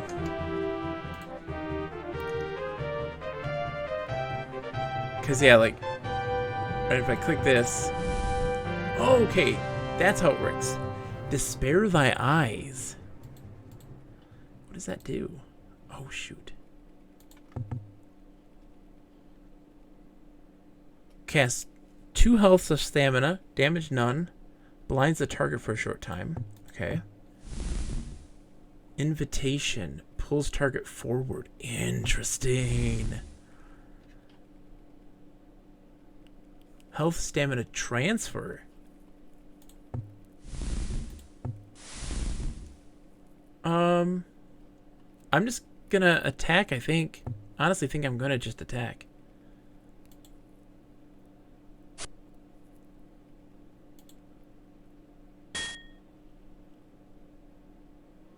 I want to get him up here to... Oh, shoot.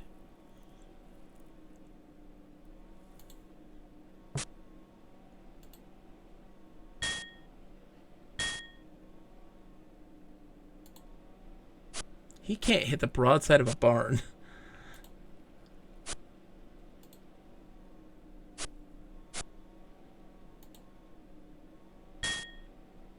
That dude's running away.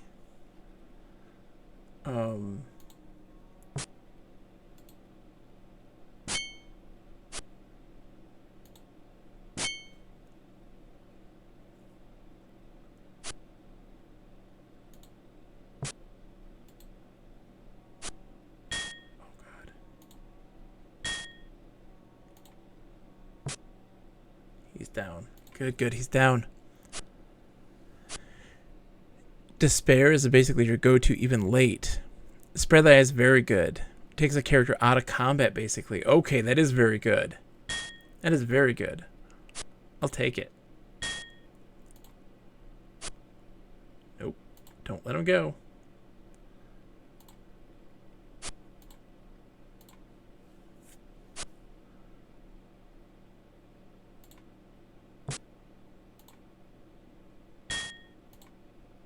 Get him. Yes! Oh, it feels good. Your mouse is on the fritz, I know. Alright, that is amazing. It's turn-based. Sigh. He was alive. Unsure whether it was skill or luck that had won them the fight, Locklear set aside his weapon, though he allowed his dead opponent a wide berth while he checked on Gorath's welfare. He needed no further... I skipped it. Yep, feeling like a vulture. Oh, but we got rations, boys. Share with the party.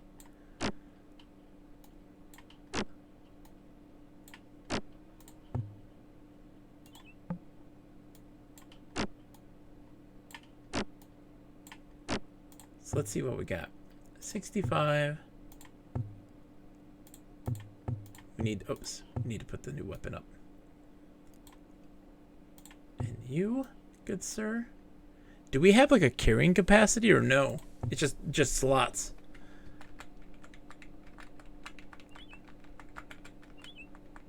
So we're headed east. Ooh, a temple. Incense swirled, striding between the columns of the temple. Locklear made for the heavy wooden doors, which had been sealed against the daylight and which preserved the privacy of any ceremonies in progress. Pulling a tasseled rope which hung next to the door, he waited the response of the door warden. Interesting. If you split a spoiled such poison ration with the party, It spoils the entire stack. Well, do enemies carry spoiled rations? Because I did not check. The meditation chamber was Spartan and strangely cold, seeming all the colder for the heatless flame which burned in the holy censer. Of Killian Murphy! The only bow that had been made to adornment in the temple appeared to be the strange pattern that had been etched in the wall. The fire was cold. Unnerved by the unnatural flame, Locklear decided to explore elsewhere. Teleport?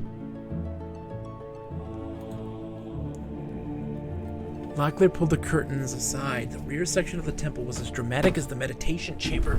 A large pool occupied the center of a lush courtyard and was hemmed in on all sides by an alabaster peristyle with climbing vines. Cloistered immediately off the open area were several arches, doorways either blocked by heavily woven curtains or choked with clouds of obscuring incense. Nearby a gong sounded, and immediately a priest hurried out of a doorway, halting as he caught sight of the unexpected supplicants. They were shown to a chamber. Here there were no flagstones or chipped tiles underneath their feet, but instead a thick carpet of grass jeweled with dew. At the far end of the room, a pair of yew trees overarched a throne of woven reed, upon which was seated a striking-looking woman, her shoulder-length black hair bound behind her back with a green cord. "I am the high priestess of this temple," she said musically. "Killian welcomes you to her domain. Come. Be seated." Superlicants, am I right? I know. Listening with keen interest to the stories told by Locklear, the priestess remained as motionless as a statue. At last she folded her hands in her lap and sighed heavily. "That is most entertaining," she said. "I particularly like the part about the drunk, but I would advise you in the future to keep an eye on the food you eat. You shouldn't simply gulp down the first thing you find without taking a look at it first." Properly chastened, Locklear shrugged his shoulders and... Oh, man. Okay. Cure? Nothing wrong with you, that I may mend. But I can only heal those with a spiritual nature. There's no curse upon you, nor has Lim's Cragma marked you to come soon to her halls. Blessed.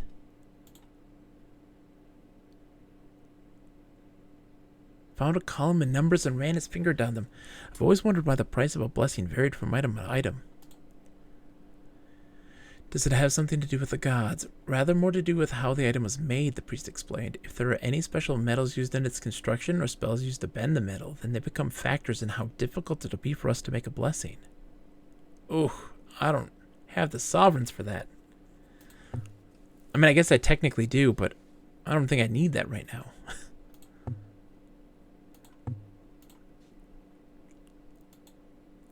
The design was odd. "I see the mandala interests you." Turning, Locklear noticed a thin young man standing in the archway, his hands hidden in the folds of his robe. While the relations between the temples and the new Academy of Magic at Stardock have been cool, it is one of the treasures they have passed on of the Sorani magic. It has given us great mobility. "Mobility?" Locklear asked. "How can a painting help you move?" "Oh, bless is permanent when you do it, Maxels. It may change things. I have the sovereigns. That's S. I think it's silver. My brain says silver, you know." The acolyte smiled. "It'd be easier to explain by example. Tell me about a place you're familiar with, a place where you have spent a good deal of time."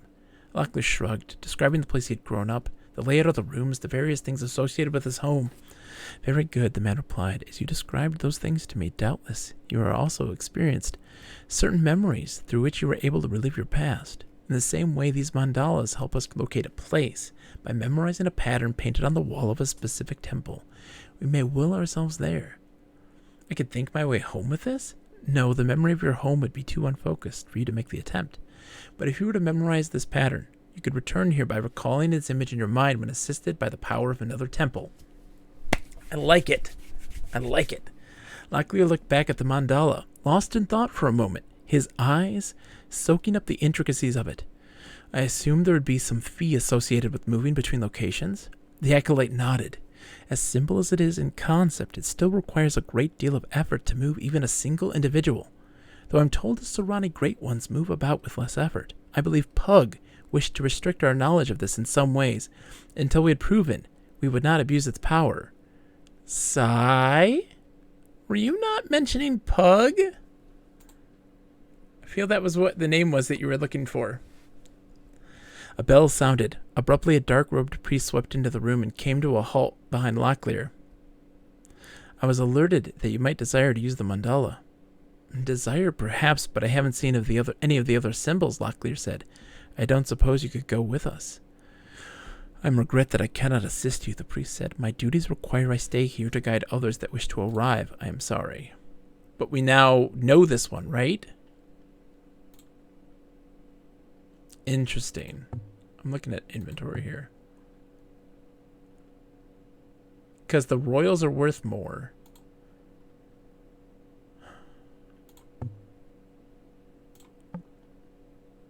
Oh, dang it. It's nighttime now.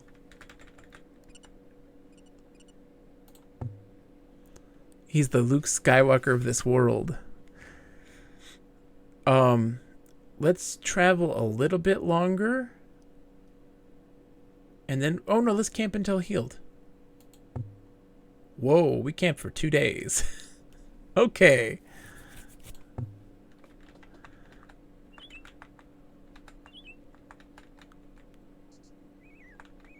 Taking a detour. Where are we right now? Ooh, that's gonna go into a cave of some sort, right? Oh, no. It's hard to say when. So there's a camp here at some point. But it doesn't look like there's anything here stowed away.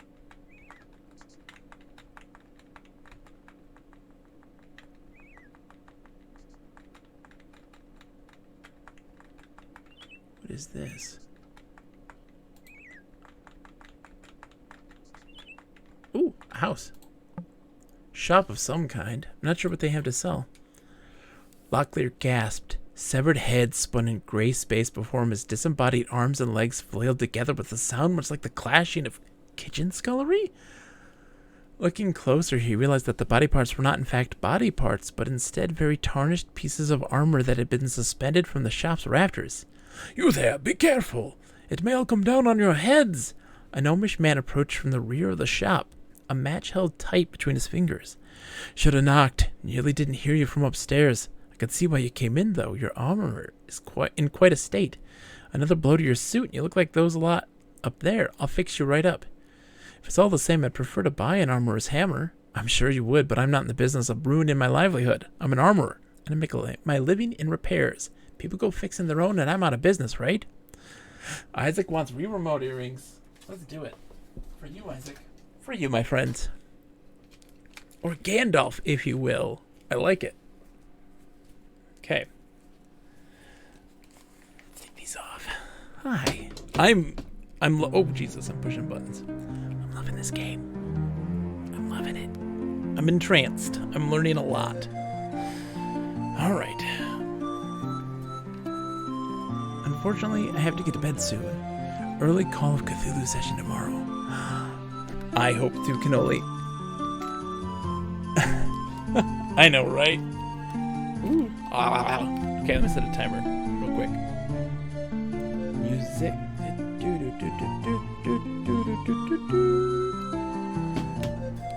No, didn't get a piercing.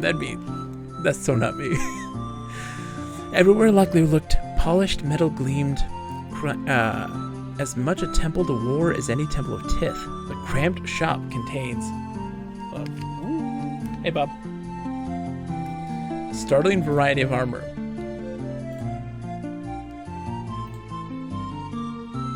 "12 sovereigns and 6 royals? No. Oh, I don't have the money for that. I ain't doing that. Okay, he doesn't repair that stuff. Okay. So, let me write this down. Armorer. Where? That's why you were excited? Oh, you were hoping for a piercing? No. Never in a million years. Zune and Hoxo. Armor between Zune and Hawks Hollow. Okay. Let's do this. Oh, I so can't see. Let's camp until morning. So let me check their rations then and see if they spoiled. That's not spoiled. That's not spoiled, right? Not spoiled either. Okay. So just make sure to look. Iron Noob! Hey, man. Enjoy Valorant. How's it going? How's Valorant going for you? Hopefully it's going well. We want to keep going east. Cut through the road here.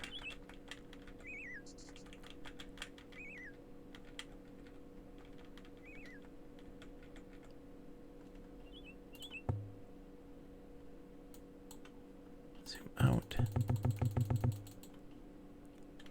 Okay. Wait, what's the bigger scheme here? Where am I headed? Okay, so I'm almost to Hawks Hollow. Such lush landscapes.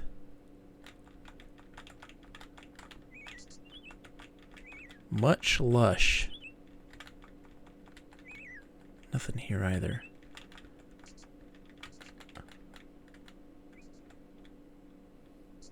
Good ups and downs. Fun though. That's good, man. I'm glad you're getting at least some progress, right? It's always I love those types of games because whether you win or lose, it doesn't matter. And it is with Geth whether he's out to kill us or is just taking a stroll somewhere. Best to avoid him. I saw them though. Oh my gosh, here we go. Fight time. Alright, so we're gonna cast a spell. It's this one, right? To blind. To spare thy eyes. I'm gonna do it on the dude on the back.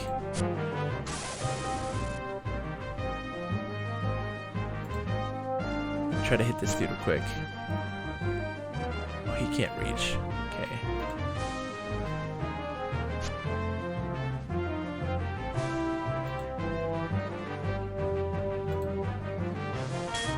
There we go. Guess I can hit this dude.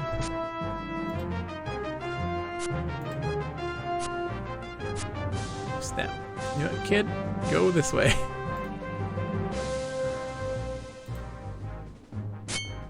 Oh, he went to block. Oh no, don't, kid. Attack there, I guess.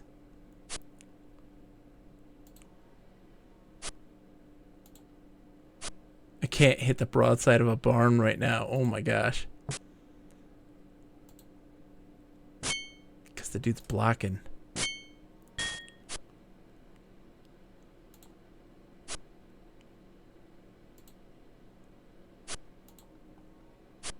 I can't hit anything right now. It only lasts a round or two. Yeah.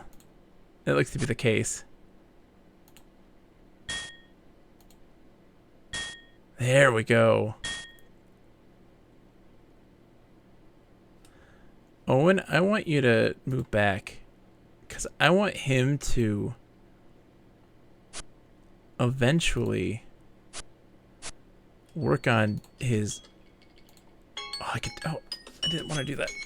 Oh, take these things off. Done. Thank you, Isaac, for that. I want him to observe.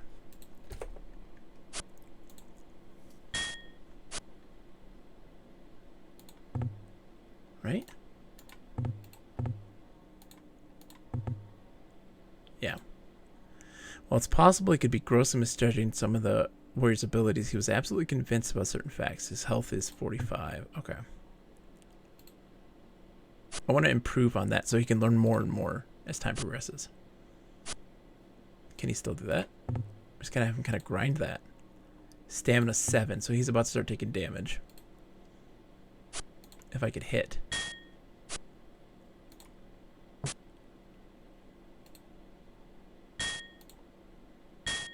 There we go.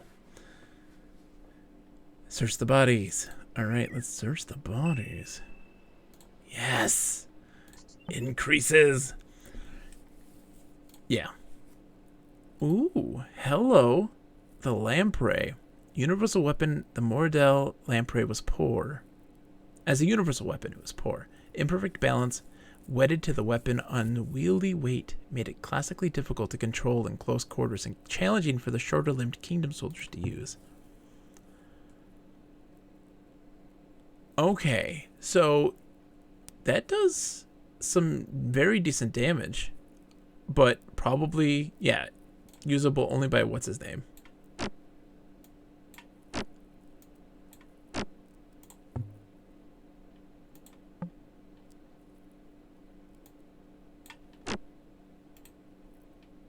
Normal rations, not spoiled. Do these spoil over time? Let me know if I'm being annoyed. No, Maxwell's, you're not at all. You're helping here. You're helping. There's a difference. Spoiling is like saying, like, you know, don't do this, do that, don't go there. Like being bossy. You're not being bossy at all. And like giving tips on understanding the mechanics better, that's super helpful. That's super helpful. Mechanics are helpful. Very helpful. Unminted, the golden coins were a wise choice for them to carry. Without the mark of a specific king or emperor, the coins would not raise problems with traveling traders who might otherwise be fearful of taking foreign currencies.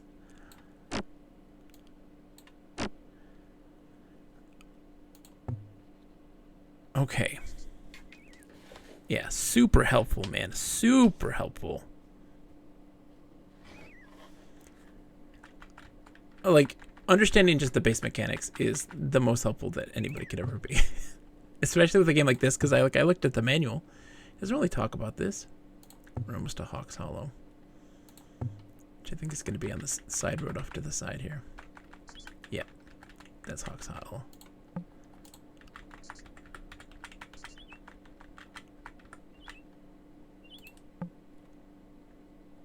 Found the inn. Okay. Even money says it's a tavern. Okay. An abandoned tavern. Maybe the former owners left somewhere before we can use it. Okay. Spoiled rations. 14 normal rations, though. Oh, that's so good.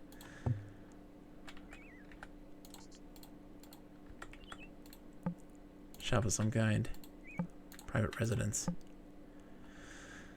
A man invited them inside. Come in, my name's Lucan.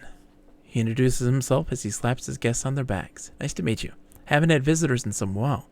You know, it gets kind of lonely up here and the kids don't come down too often. You have kids? They're a marvel, don't you think? And Locklear seized Lucan's wrists and gave it a savage twist, forcing a shiny sovereign to fall from the man's pained fingers. Everyone watched in shocked silence as the gold clattered to the floor. I almost didn't feel you nabbing that from my purse, Locklear said. You're not bad, thief, but not good enough. Don't kill me, Lucan, please. Please, I don't have anything to give you, but I'll do anything. I'll teach you. You what? Gorath sputtered. I'll teach you. Yes, that's it. Lucan said, his face brightened. Spare my life and I'll teach you what I know about locks. Everything. Yes. Let's learn about locks. Bookmark often. Some houses have things like sickness. That's helpful. Locklear arched an eyebrow. Very well, Lucan, he said. You may teach us, but if we leave here with any less than we come in with. No. You have my word. Just sit here and I'll be right back. I'll go and fetch my practice locks and I'll be right back. Nice try, but no, you're staying here. Locklear pushed Lucan to the seated position. Just tell Gorath where your practice locks are and we'll fetch them. Then we'll start our lessons. Having resigned himself to the fact that he wasn't going to escape, Lucan lectured and demonstrated for the better part of the day before he set his practice locks aside. That's it, he mumbled, wiping perspiration from his brow. That's all I know. Good enough, Locklear said. I think we'll be on our way now, and Lucan, for your continued health, I would suggest that you get out of the thieving business. Yes! How much did it go up? It went up pretty well, actually. It went up like 5%. Oh, his stamina's really low. That's why it's low right now. It's not fully up yet. Okay.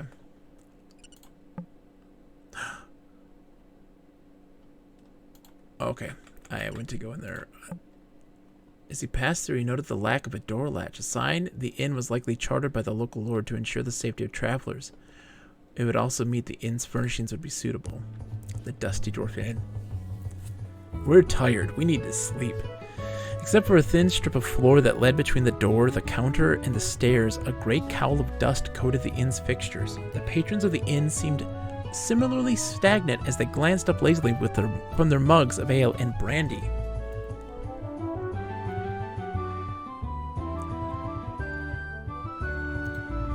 Locklear cleared his throat, glancing up from the business of cleaning his fingers. Oh, that guy. Yeah. Okay. Okay. The question had been innocent enough. While he had meant nothing by asking the woman what she was doing in the tavern, Locklear found he was suddenly at the mercy of a rather pathetic street hawker. I'm trying to sell these, the woman said. She opened up a rucksack and drew out a handful of cracked seashells, handing them over to Locklear to examine. Have you tried to sell them to a merchant somewhere? Locklear asked. A few places, but I found they won't buy anything they don't already have on their shelves. Why do they just need more of what they already have? I would think they would jump at the chance to stock items they don't have around. Locklear shrugged and handed the shelves back. I'm no merchant, but it might be a matter of knowing what your regular buyers come after. If you never have anyone asking for shells, it probably doesn't make sense for you to waste your money trying to buy them. The game's hitbox recognition is bad. You may need to move next to houses/objects to be sure you're clicking on them. If bodies or houses are too close together, you'll pick the wrong one. Like even clicking that house in the back didn't work. It just clicks the closest house. I see. 7 sovereigns for a night, he grumbled. Though, if you louse my beds, I'll charge you double. We turn you out at sunrise. Oh, and there's a chamber pot in the corner if you need it. Shall I sign you in for the night? Yes. Room's upstairs. Have a good night. The room was cramped. Shrugging, Owen stepped over snoring bodies and selected a spot of floor which looked like it might be comfortable for the night, while Gorath squeezed into a bed already occupied by 3 disheveled-looking men. Ah, the romance of traveling, Owen said with a chuckle. Locklear smiled, still feeling light-headed from his well-earned sleep. He waited patiently as the Nightmaster stirred from his office behind the counter. You seem to be in a good mood, the man said, picking up the guest register. Locklear replied only by nodding non-committally, knowing the innkeeper might increase his rates if he seemed too pleased with the service. Seeing as how you slept so well, how about another night, the Nightmaster said, and just to show you how generous I am, I'll keep the same rate. Yes, actually.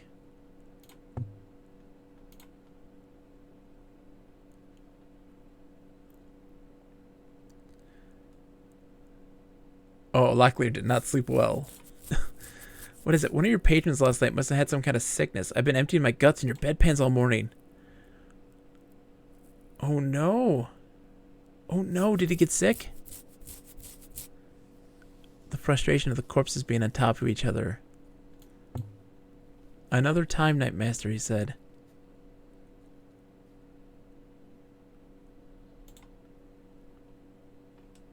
Oh no. So how do I... His condition's normal. Normal. Maybe it just meant that he got bad sleep and his regeneration was low? Or would it not tell us and we have to actually get, like, diagnosed? That, like, he's at the start of getting sick. These are interesting questions, important questions to ask. Is that signifying something worse? Or is that like, oh, don't worry about it? If he's sick, you'd know. Okay. How do I... Oh, bookmark. Okay.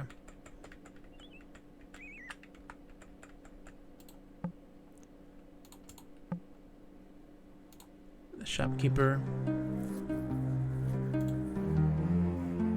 Whoa. Emeralds, rubies, amulet of the upright man. Owen looked at the medallion skeptically. In Krondor, similar amulets were sold as fool's trinkets, ornaments that seemed in all respects like true gold but were clever fakes run by unscrupulous magicians. Checking the reverse side, he noticed an inspiration to Banath, the god of luck, and the thieves.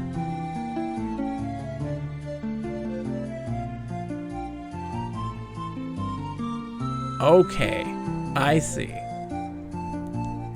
Hey, shells! I have not read any of the books. Garrick, how's it going? By the way, happy birthday to your friend. I wish, let me give you a quick shout out. 1 second. Shout out to P.S. Garrick. He plays a lot of adventure games. Super awesome. He was celebrating with some edutainment for his good friend having a birthday. They're awesome stuff. You should check him out. On weekends, he does pinball. It's just super great. Hold on. There we go. Worth seeing. Spectacular. A grand old time. His knowledge of pinball is impeccable. All right. So he sells... Okay. He sells keys. Virtue key. I don't have close to the stuff for that. We didn't lose our other stuff, though, so we should be able to do stuff. But I want to see if I can sell this, though. Nope, he doesn't have any use for it.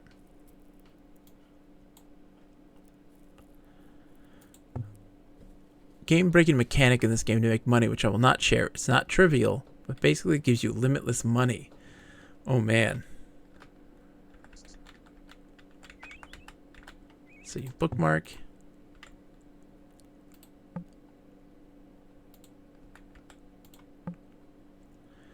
The door opened a fraction of an inch. Your hands, a voice commanded. Pardon? What did you say? Locklear asked. Show me your hands, the voice repeated from the darkness. Palms up, thumb out. Don't make any sudden moves. Faintly amused, Locklear compelled and did as asked, extending both his hands for the stranger's examination. On command, he turned his hands over again, waiting for the judgment of the voice in the house. You passed, the voice in the house pronounced at last, but his voice did not sound relieved. All right then, listen carefully and don't ask any questions. What was all that hand business about? I said no questions, the voice snapped. Suffice it to say, I know that you can be trusted with what I have to say because you don't bear the sign. You should be on the lookout for scrolls or anyone bearing scrolls. Read them carefully. They could save your life. Be safe. Scrolls? Locklear asked. Why? What's on these scrolls? Does it have anything? Abruptly, the door slammed shut. Let's see. I liked the books as a teen. I remember they really trailed off in one of the trilogies. I used to play this all the time, but only read the books very recently. It definitely added a fun layer to it. They are Elder Scrolls. It's interesting. Alright. So we're here now. We have done, let's see. Private residence. Can't just scream at them. Oh my god. Keep your bloody sovereigns. I've decided I'm not leaving. Why should we want you to leave? I refuse you to hear me. I refuse. Now go away. Oh. Interesting.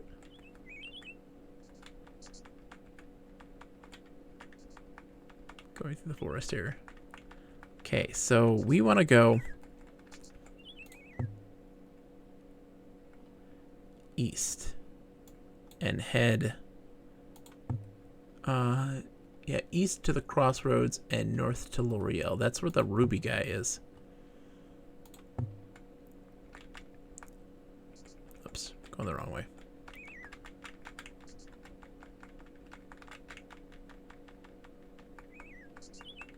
Left at the fork. This game basically remakes the plot of the last two books. It's like a tribute. No, I thought Fournier that it was a situation where he saw the game, liked it so much, and he wrote the books. I thought that was how that went, but I could be wrong. Locklear smiled, although the approaching man seemed half a hand shorter for the passage of 11 years. His halting stride was still as personal to him as his signature. Ages past, Isaac had suffered his limp proudly, worn it like an injury sustained on a field of battle, and for that he had gained the respect and admiration of Krondor's young squires, Locklear among them. His tragic expulsion from Arutha's court had been a blow to them all. Okay, so that was based on the game. Okay. Yes, I've worn you well, old squire, despite the fact it seems to have darkened your hair a bit. What did you do? Stick your head in a barrel of pitch? Scoundrel! I would have thought you strung up for impersonating a duke by now. How are you, Isaac? It's been since Arutha's wedding, hasn't it? The very day. You should have heard the fit master of ceremonies to Lacey through when he found out I wasn't the Count of Dorgan's son. I dare say he should have tossed me over the palace walls himself if he hadn't been busy with the details of the blessed event. There's a mosquito flying around. I've kept busy since then. Spent the last few years on the road doing odd jobs along the border. You'd be surprised of all the things I've learned and seen since I've left Krondor. Surprise me then. You always were a rumor monger. Well, what would you like to know about? Let's see. Let's been a while since I've read the books, but I wouldn't be surprised if this adapted segments from them. I'm curious. I'm curious about these books now. I've just returned from a military assignment, and it's imperative that I get south as soon and as inconspicuously as possible. Are there any places you think we should avoid? At all costs, you want to avoid the road from Egley to Tanner's. There's a festival to be held in Egley, and it's likely your elven companion would be spotted right away. What makes you think we're off to Krondor? Elves don't come much out of Elvendar, and they are even less likely to travel in the company of a boy and seigneur. When they do take to voyaging, whatever you three are about, I assumed it must involve the good of the kingdom. Krondor would be the only logical place for you to go. The Betrayal of Krondor book wasn't particularly good. What is more compelling in a game reads as a lot of tedious walking back and forth. The book came with the game and a little CD in the back. Oh, interesting. The last book I read made Gorath/Owen in these events canon, which was fun. These roads seem littered with those anxious to anticipate our movements. Do you know of anyone in this area that seems to have unusual skills? Someone who seems like they know your thoughts? No. For a fact, I can't say that I have. But a certain poker player. Poker. He plays poker. Not Blackjack. Player that I lost a great deal of money to in Egley comes to mind. Name of Devon, I believe. It took me quite a while to make up the funds I lost during a single night playing against him. He very nearly took every sovereign I made in months' time. As much as I would like to stand about gossiping, I suppose we three need to hie back to the road before Prince Arutha sends out a search party for us. The prince is expecting you then. Please send His Highness my regards. I shall. Take care of yourself, Isaac. Something's been buried under the dirt. The hole's not big enough to put a man in. Yep. Supplies. Shades of blue and alabaster chased one another around the surface of the spiral shell, winding together and tighter until the colors became an indistinguishable blur toward the center.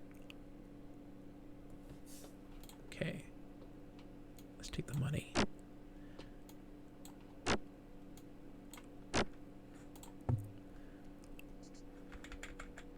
Interesting.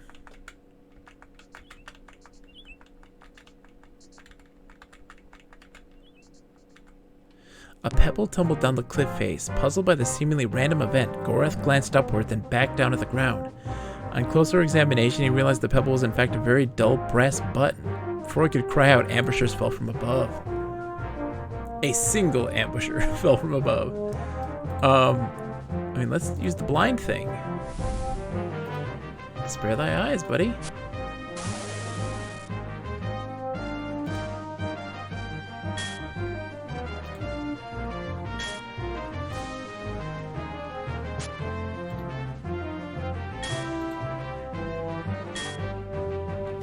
Nice ambush.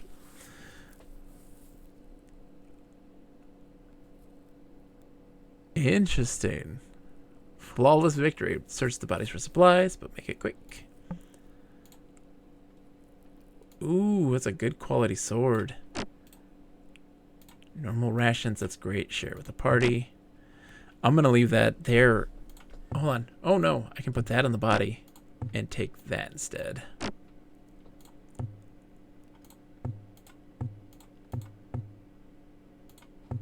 Okay.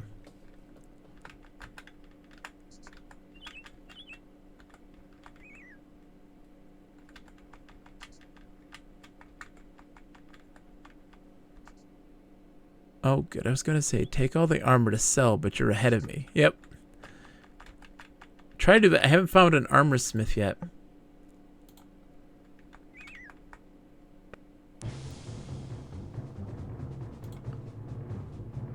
Okay, 3 guys. Oh, snap. Okay. Owen needs to get out of there, right?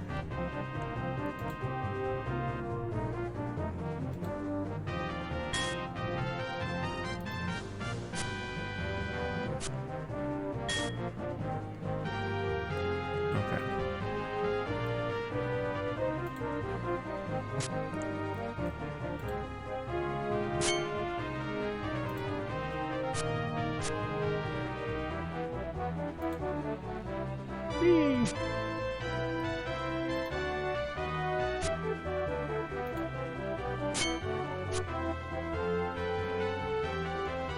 really wants to get this guy.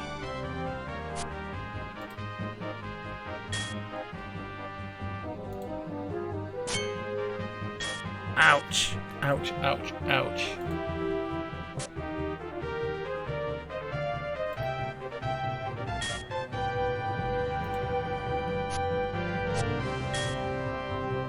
Ooh, they're landing the hits. It's always hard to separate nostalgia from legitimately good art, but I feel like all the music in this game is good. Hey, I'm glad, Fournier. I'm really glad. I want people to play this stuff. I want them to love this stuff. He can't hit the broadside of a barn. It's driving me insane how much he can't hit anything.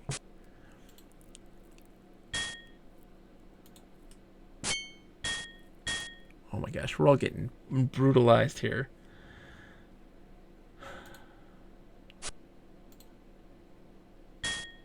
Guy's dead. Good. Finally, he lands a hit.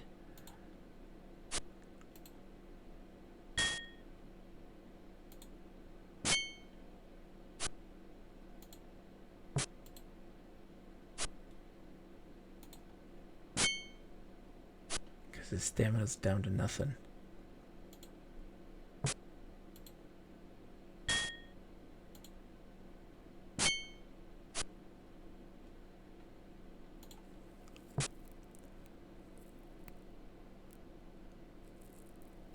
I will probably do Antar at some point, but because they're not connected, I probably won't do them in the same year.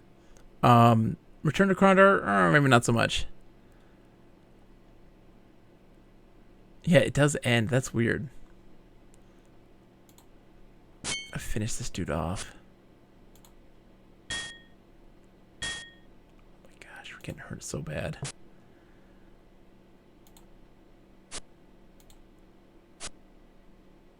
Oh my gosh. Okay, hold on. We gotta do the spell.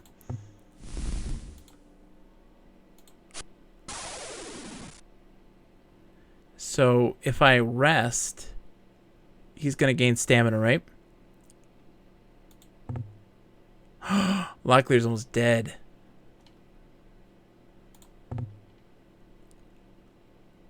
So I need to use... my health is 40. So I need to do this one, right?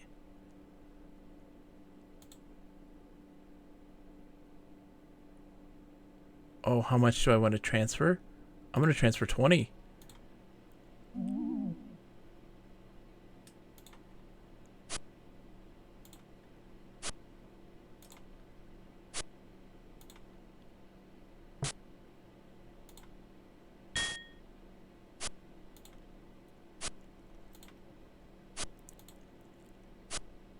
Run away, dude. Oh, that was bad. That was so bad. Oh. We got beat. Locklear blinked. For a long moment he stared at his dead opponent, pulse pounding in his veins as he waited for yet another to come on. Teeth bared or blade flashing, but instinctively he knew they'd won his fight. They were safe for the moment. Yes.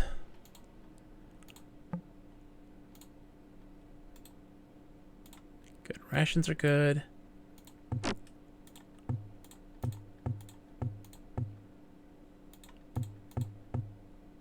Oh boy. Oh, that's why also his sword is really low quality. All right. And let's put that one back on the body and take that one.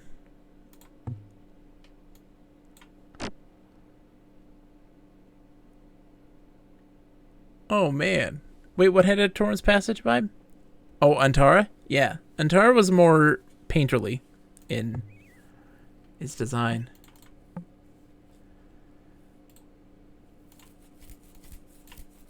Share the party. So I want him to have this.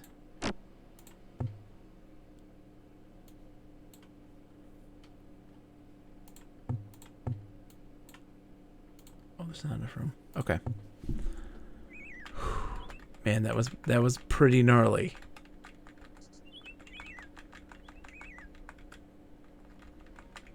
I guess we can sleep until the daytime. Recover something, right?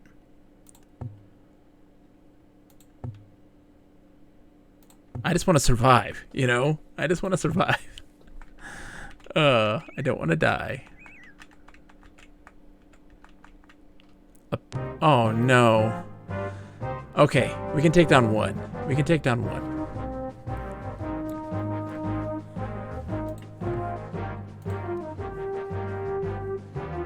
Okay.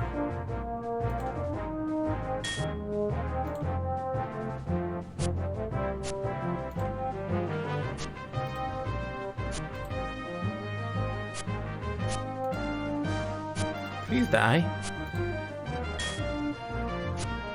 Only did 9 points of damage.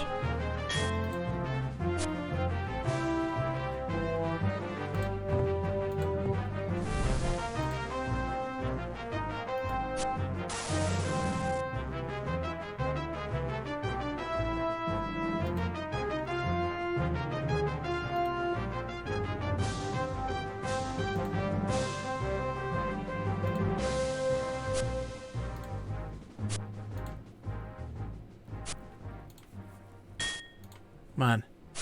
Come on. Yes! Poorly enough in combat, you're basically screwed and too poor to recover. I don't know. I don't know. But our party abilities have increased. We're slowly getting better. To figure out how to use a temple to revive a dead party member with no success. Well, yeah, it's just cure for the dead party member. Ouch. Oh, man, my butt. Mold. Ooh. Elven armor. Struggling with its complicated elven buckles, Gorath tried the breastplate for size. Too wide for him at the shoulders, he was nonetheless pleased with its clever filigrees and fine fluted scrollwork.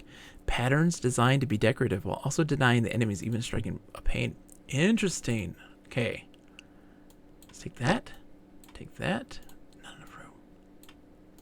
Really? What do we got? Get rid of that. 10%. We don't need that nonsense. Okay. We got so many rations now. I mean, let's see if he can carry it. Can he? Okay, he cannot.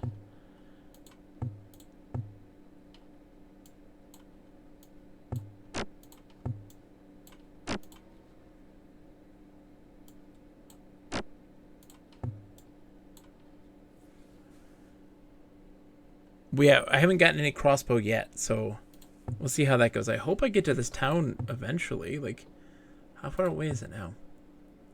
We're getting close to L'Oreal, so we should be able to get stuff. I hope to be able to sell stuff. I hope.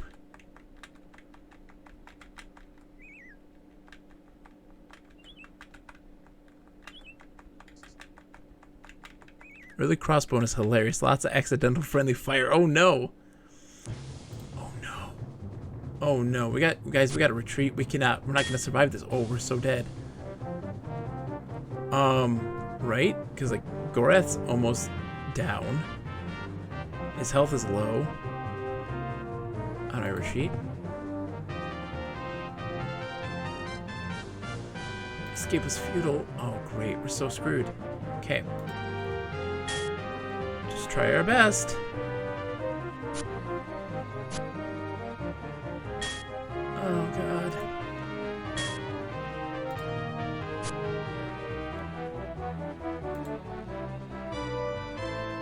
Leave me alone. Oh, we're so dead. We're so dead. I haven't saved in a while. Oh god. Can we run? Oh, we reached safety. Thank god. Okay.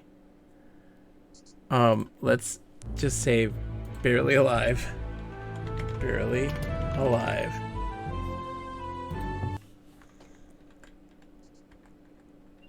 Can I go around? I want to go around, please. Oh, God.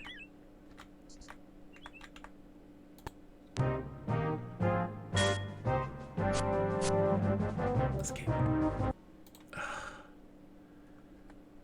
Not gonna make it through this, am I?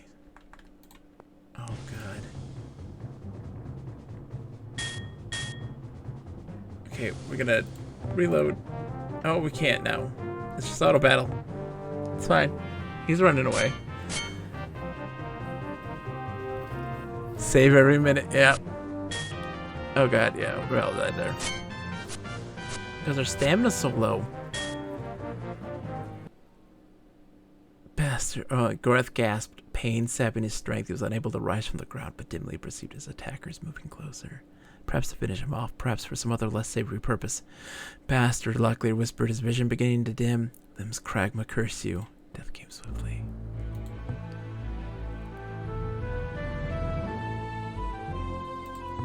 Yeah. We're gonna go a different route. I think there's a way around this. Yeah, it looks like there is. I hope there's not. Oops.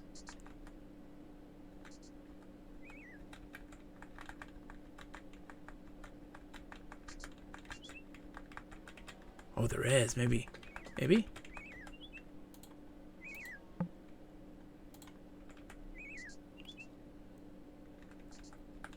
No loot.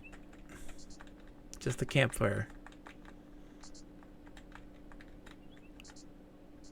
Hold on. Did we make it? I think we made it. L'Oreal, this is where I need to go. Okay. It's a tavern. Okay. Let's bookmark. We made it to L'Oreal.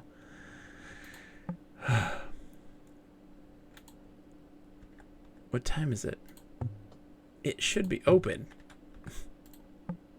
Shop of some kind. Yes, let's sell our stuff. We have so many things to sell. Okay. Accept. Accept.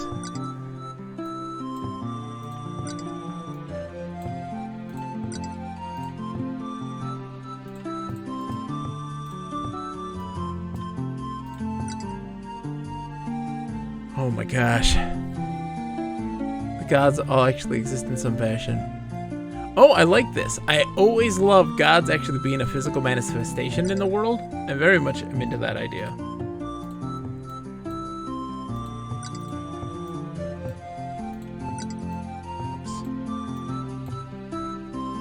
Ooh, alright. For the shells, I'll take it. Alright. 78, right? Okay, so we can sell the 64. Now we're making some money. Now we're making some cash. This is what I like to see. Oh, he doesn't like those items. Okay. I'll keep one just in case. This is what I like to see. Standard Kingdom armor at 100%. We don't need rations.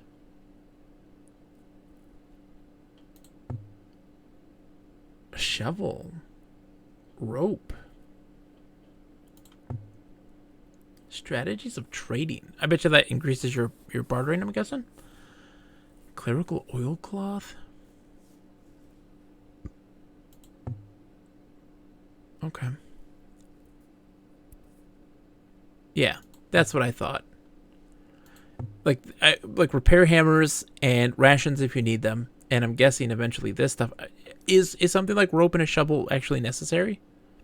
I don't know if it is or not. I always feel like there's always going to be an instance where the stuff is like, hey, you don't really need that. Are those good investments at this point?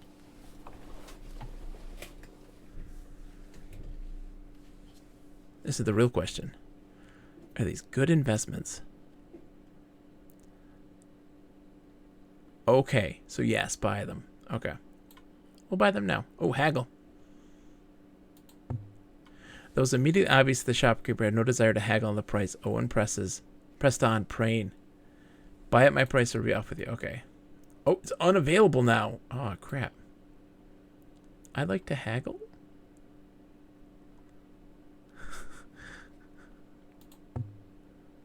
Okay, never mind. I'm screwing this up. Buy it. Okay, we'll buy at that price. We'll accept.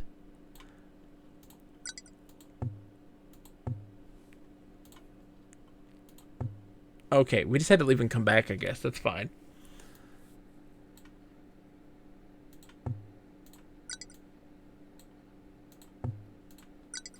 Okay.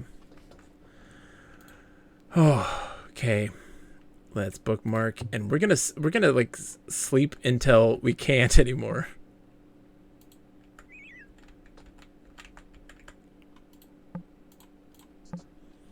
I'm Kiefer Alice Cook. Have you come to buy or sell some gems? Oh, this is the gem guy. Locklear moved closer to the door. We're looking for a ruby that may have been stolen by a group of gray warriors. Have you purchased any gemstones from such men? I don't know what you're talking about, the man said quickly. I don't buy stolen merchandise. You might try talking to a fellow I ran into north of Hawks Hollow about it. Name's Isaac, if I recall. The man looked about nervously. I'm not open for business right now. You'll have to come back later.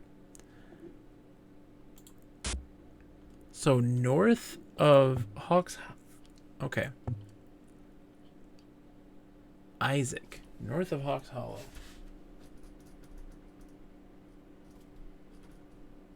North of Hawks Hollow. I love this. I'm loving this game. I'm in. I am in right now. I'm locked in.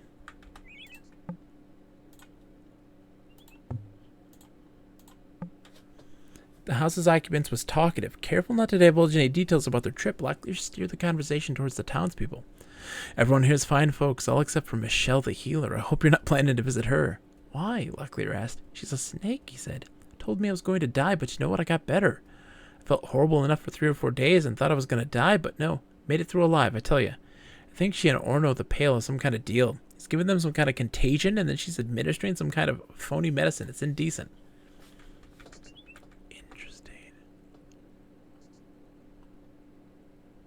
Okay. Oh, okay, okay. We can do that. So we'll hammer the armor. Who's the best at it right now? Armor crafting 31. His is 36. Okay, so he's gonna be doing the stuff. I see. You buy it just to do that. So, like, I'd hand that to him, have him hammer it. Oh my gosh. Okay, come and repair it once. I see.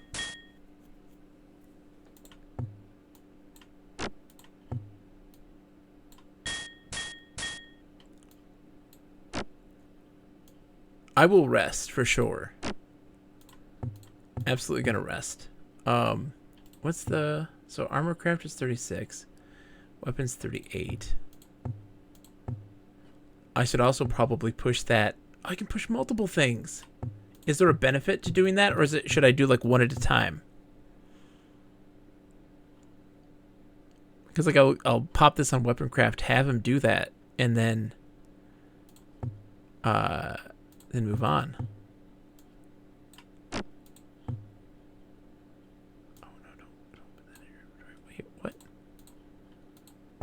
Oh, did I switch? I think I switched. Whoops.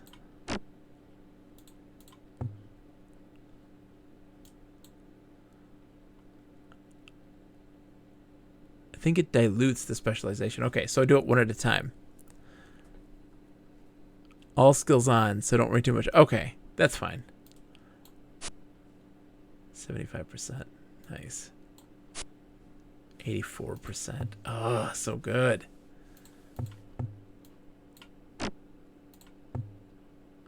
Okay. Lip wants an impromptu haiku. Okay, hold on. Let's... Guys, it's time. It's time for a haiku.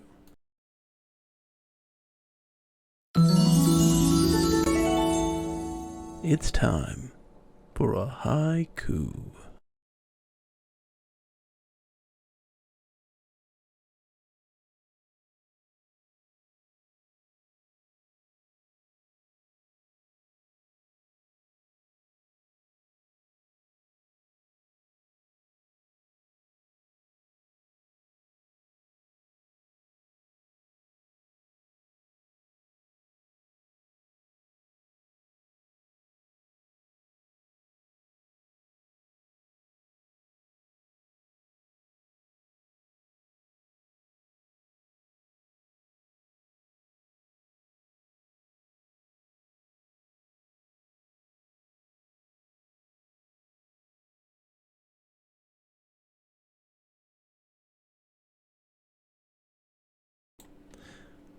walking winding roads in search for gemstones stolen.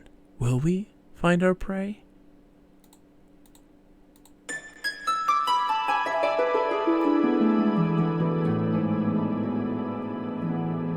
This has been a haiku.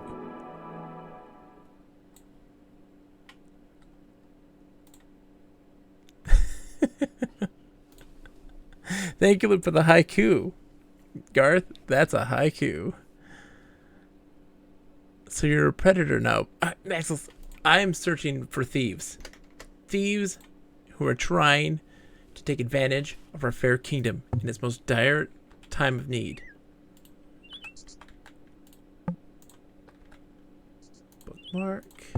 Thank you, Lip, as always, for the haiku. He knocked on the door. Doesn't seem anybody's about. Okay, let's knock this one. No one's about. I need to get into the tavern, though.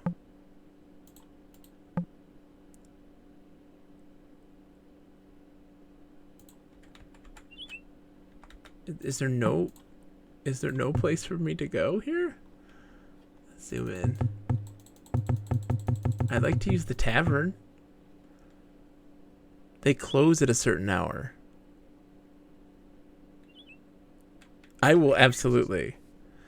Okay, so I mean it's look at the time though.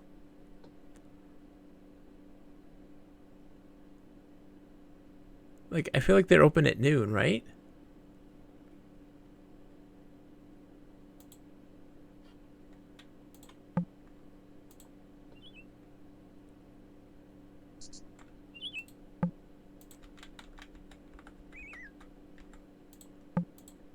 Yeah.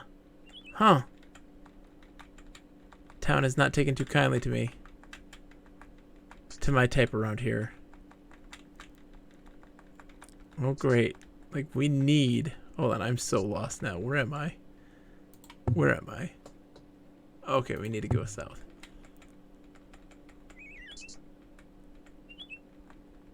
Back to the town.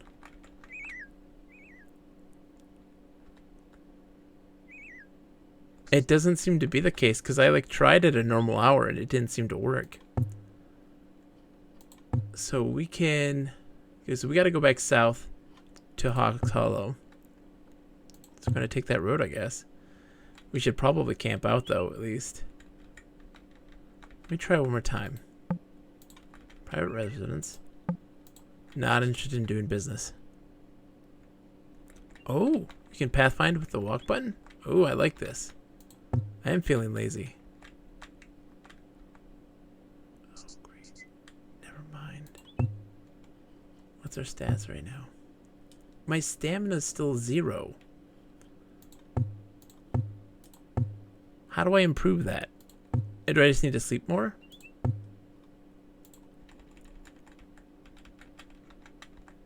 Oops.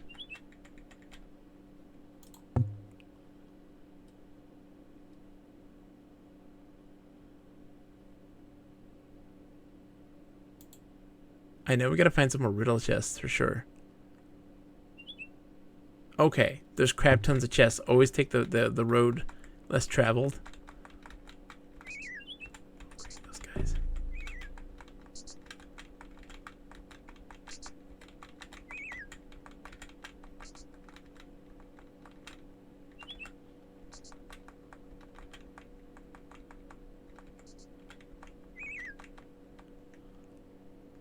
Till healed.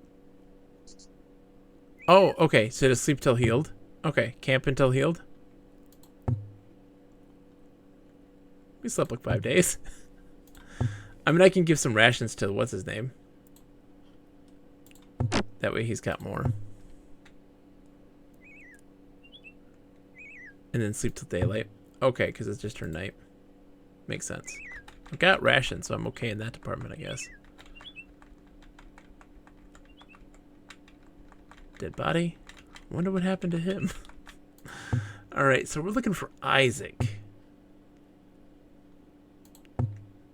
He said he was south on the road to Hawks Hollow.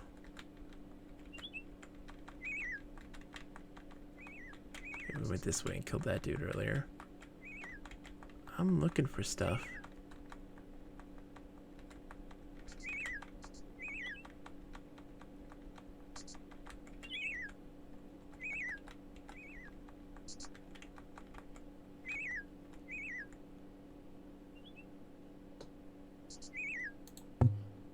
Now, do rations spoil on their own?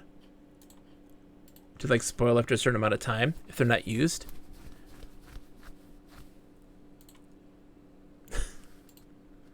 That's the other question. Do these guys spoil?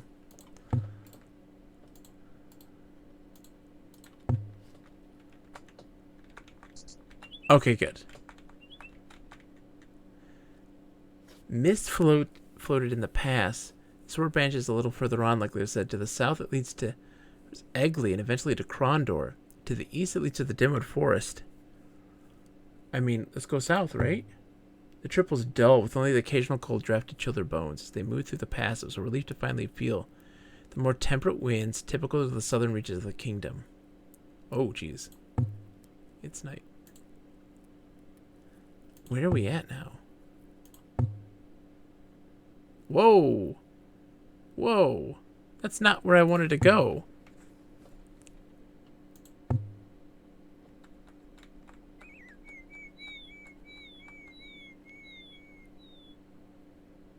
There's a spot where you pass on your way back late in game. Okay. That was not the way I wanted to go, though. I wanted to keep following this lead on the gem stuff, man. Oh.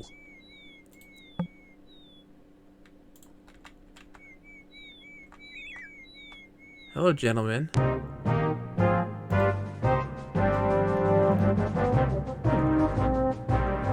dude. Okay.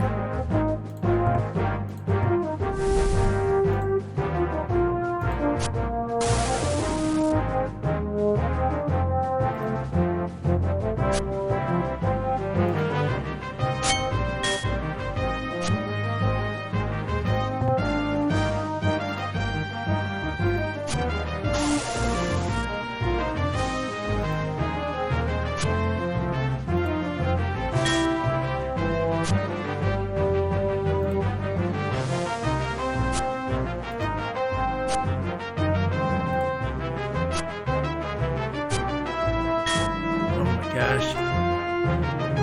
Just getting hit.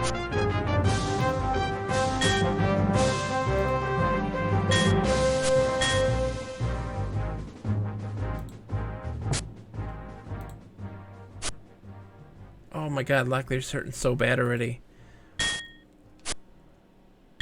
Oh god, he's almost dead. Alright, I don't know what to do here. Bad situation, apparently. Bad idea.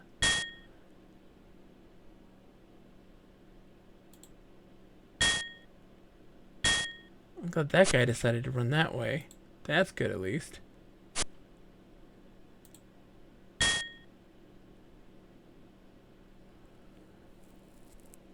Okay, I guess we can heal if needs be. So he'll run this way.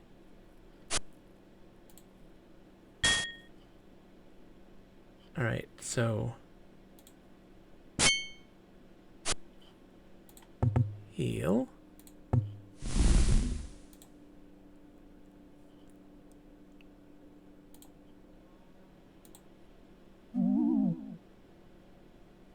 Woo woo. No. Wait, what happened? Double corpse. Oh, because they died on the same spot. I see.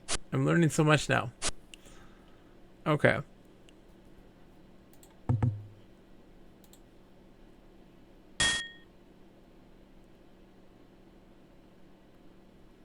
Interesting. I'm learning so much.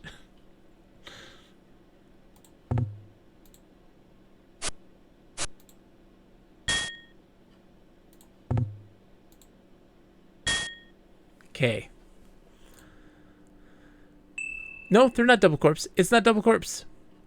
They're there. There's 3 of them. Oh, I should have put his thing back to Accuracy melee.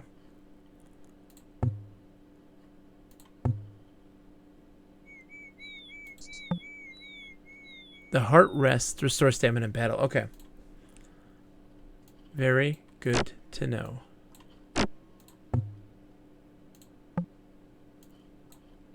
Ooh, lots of sovereigns.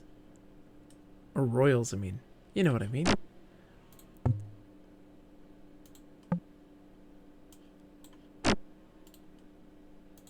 Normal rations. Share with the party. Okay. 92%.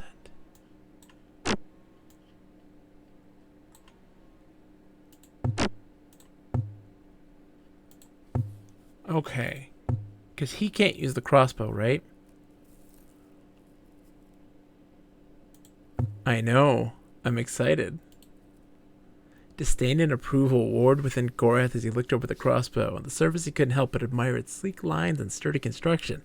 It easily sling over his shoulder, but when blow came to blow, he could hardly credit it as anything more than a hunter's toy. So he can use this at any point. It's not like a situation where, oh, this is definitely for him then. Racial mod is human, so he needs it instead. Use it when you can until people close the gap, right?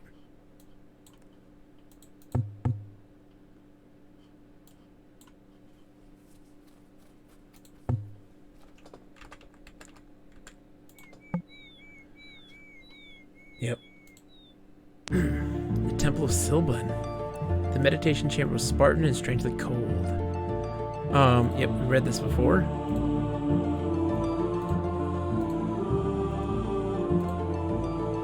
Yep. Okay, so now we can travel, but it costs money. 88.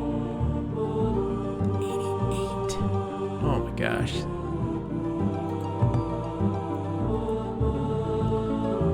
That comes back to that mechanic about identifying enemies before you enter combat. Getting a volley of ranged shots to start is a massive advantage. Clicking doesn't guarantee it. Yeah, there's a skill that's involved in that, I believe. Right? There's, it is, scouting. Scouting does that. Well, now we've got a nice start, right? So I would like take him and probably also put accuracy crossbow on, of course. So where are we in this map? We gotta travel north. Or west, I mean, to Hawk's Hollow, because I gotta go find this Isaac dude.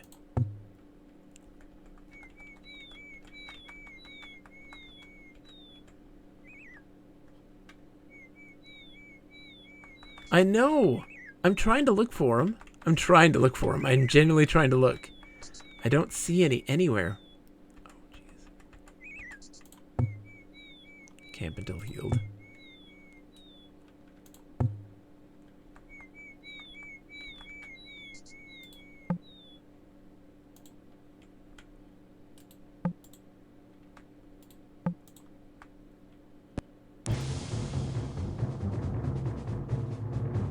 Okay. Go this way, dude.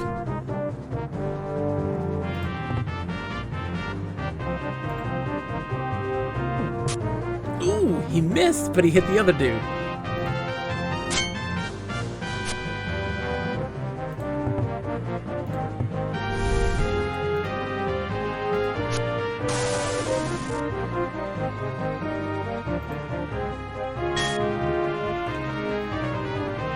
What will Ruther do? Night is advantageous for surprise attacks, but I don't know how it works.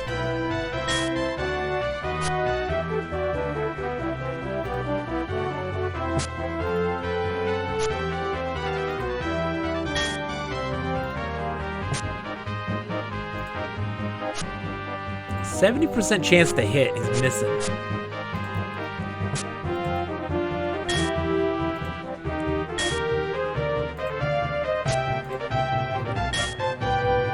There we go.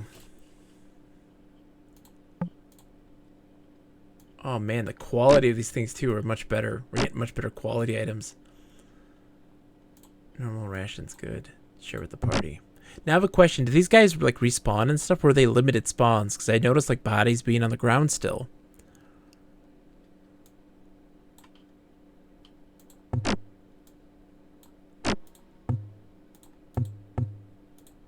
Also, if I give that to him, can he still repair it? I can. Oh, that's so good. Okay. This is great. Before I go to sleep, do this and get everything repaired.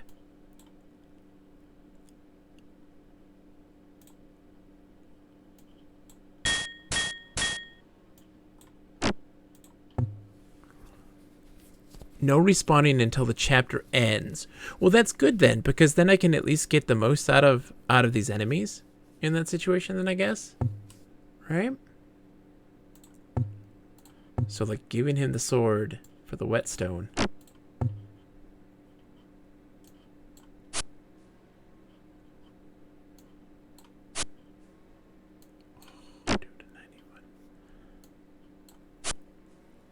Like just pretty much repairing everything that we have, so that way we can sell it for better, right?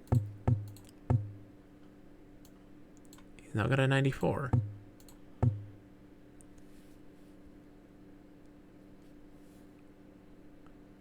Seem to imply Dwarven Dad, resting makes you repair more effectively. Oh, I see. Yeah, the skills are lower when you're weaker. This is true. So his repair skill obviously just went up. His armor craft went up and weapon craft went up.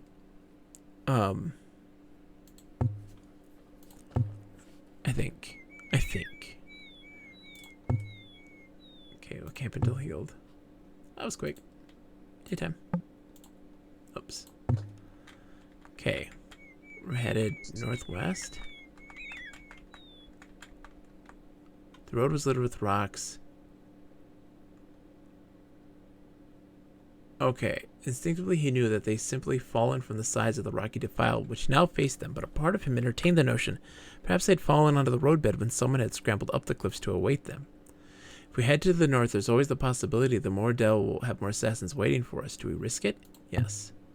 Disliking the explosive feeling created by the defile, they moved quickly during the nights and left the days resting. They emerged near the town of Hawks Hollow. Okay. So I guess, yeah, in those in-betweens, it's a thing that takes you to the next section.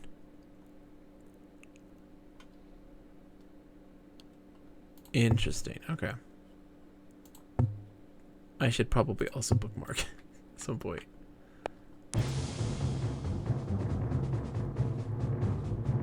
Okay.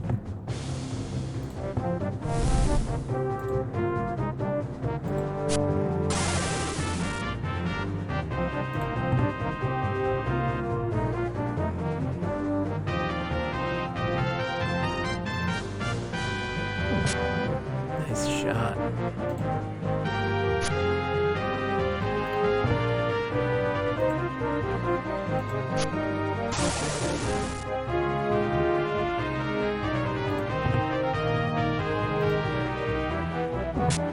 Yes.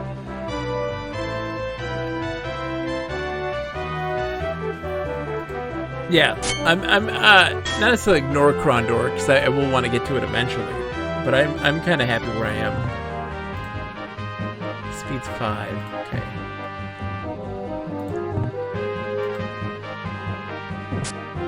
We're hitting him, man. I like this. I'm just gonna assess for a minute while we do this. Stamina's only 19. Okay.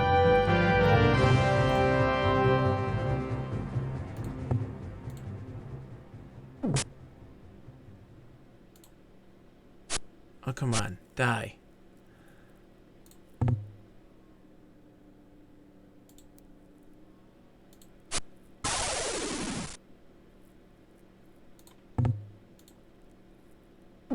Yes! Okay. Greth coming this way, baby.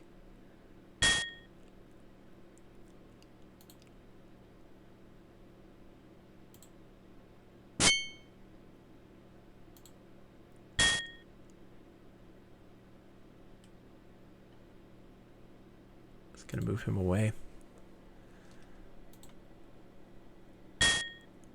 Down. It's gonna be double body, I guess, but you know what? It's okay. Maybe I'll trick him. Maybe he'll want to come down this way. There we go.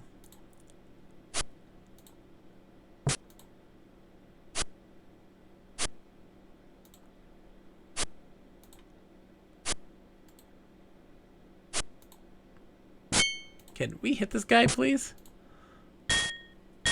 Ow.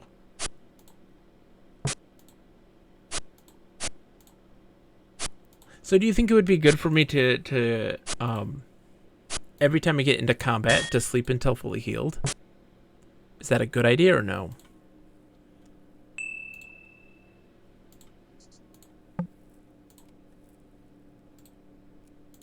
Get rations split amongst the party.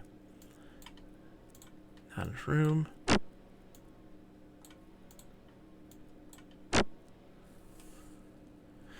So, but you eventually have a party stuck in Dimwood. If you loot it, they will have no supplies. Riddled chests don't respawn items. Restful after every battle, okay.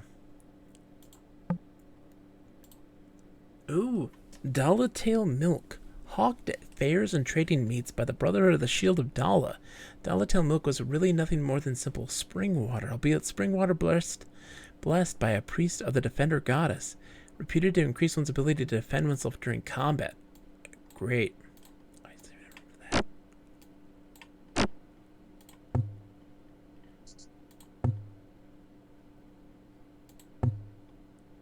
Okay. Let's look at the map. We gotta go west and then north, right? West, yeah, and then north.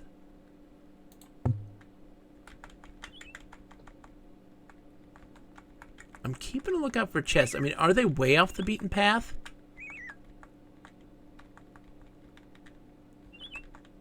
Ooh.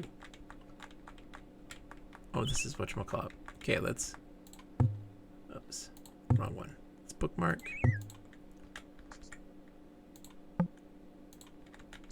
Door's locked. Not answering. Shopkeeper. What do we got? He won't buy any of this stuff, right? Yeah. He's not into that.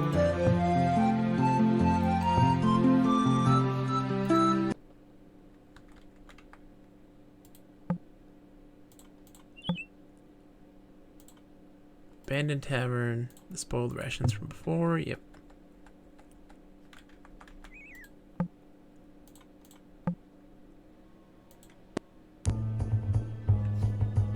Play the loop. Oh, I got kicked out. Don't sell at random shops. Okay.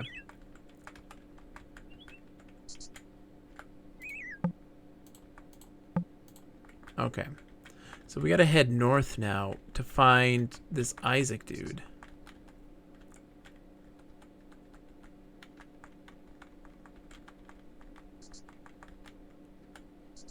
Right?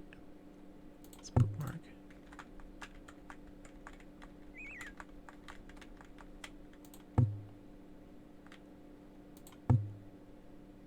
Oh, no. We gotta go back. And we gotta go north.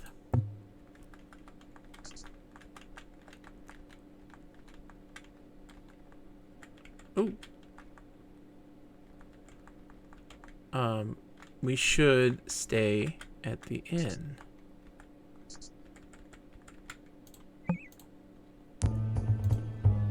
Right, because...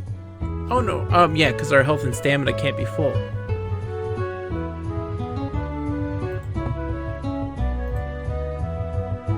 Okay.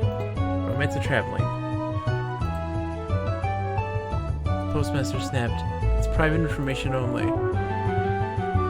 Business you have here is signing up for another night. Is that what you want? Yes. Boom. We're fully healed. Bookmark. Yeah. Okay, now we're going this way. And we're searching for this house. Ooh. Ooh. Ooh. Here we go. Riddle time. Riddle time. Riddle me this, Batman. Oh, it's not a riddle. Dang it. It's not a riddle. It's just a box. I was so ready for a riddle, man.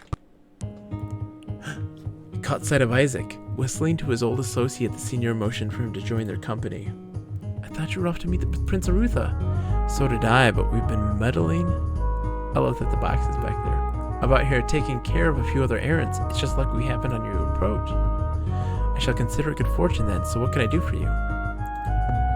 Did you by any chance purchase a ruby from Kiefer Alescook in L'Oreal? He told us he sold it to someone named Isaac, and the description he gave us sounded like you. Why?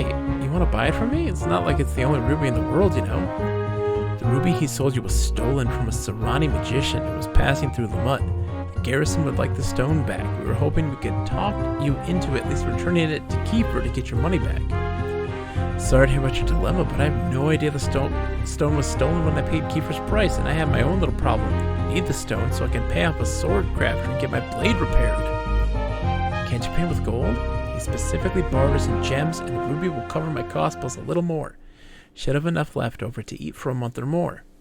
What if we can repair your sword for you? What, here in the middle of the road? Since I don't have a workshop, I don't see that we can do it anywhere else. I suppose my blade is fairly expensive and I'd hate to see it further damaged. It's conceivable you could do more harm than good, so unless you're really skilled at weapon craft, well, do you really think you're that good? Yes. Please be careful, I paid quite a bit for it. Yes! I have to say this. You appear to know what you're doing. It looks much better than it did, and it will hold the edge. You could cut up the whole of Delicon's Moss Rangers and it'll still be sharp for a month after. I know, right, Maxels? I think so, but I think I got that one already, but we'll check. It looks as if you've come through on your end of the bargain. Remind me to give you the ruby before you leave. Where's the miracle-working weaponsmith you were talking about? It might be worthwhile to go and have our own weapons repaired. Shop in High Castle called the Battleworks. Cool.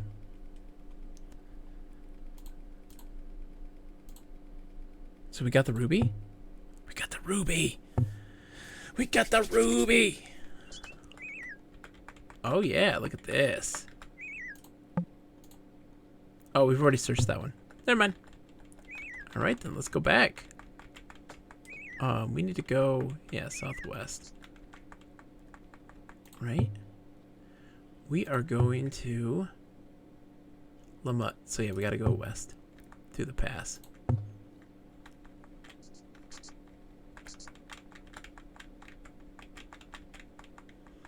Let's sneeze. Excuse me. Sorry, Bob. I didn't mean to sneeze in your face. Just checking out the nooks and the crannies. Alright, we got a combat. Hi, guys.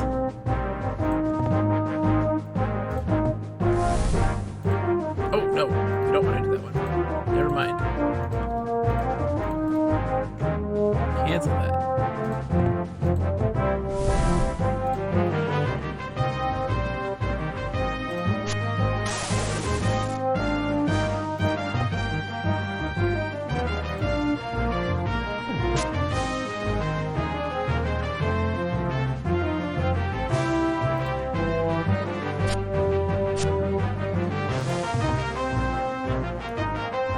I haven't seen a trap yet either. Well, I mean, these are technically traps. These were traps I thought.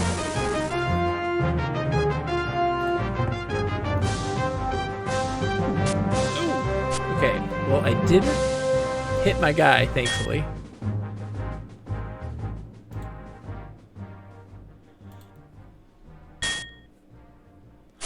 He's trying to run. Stop him.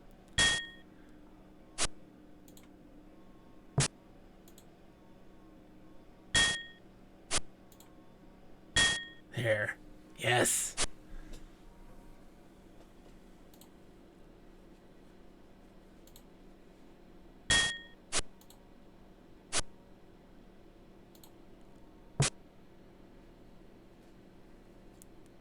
That was an FF?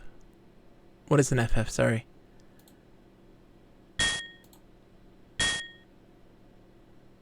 Friendly fire. Nope, it hit the guy above.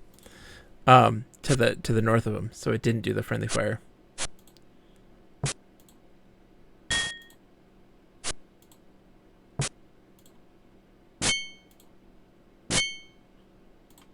Assess.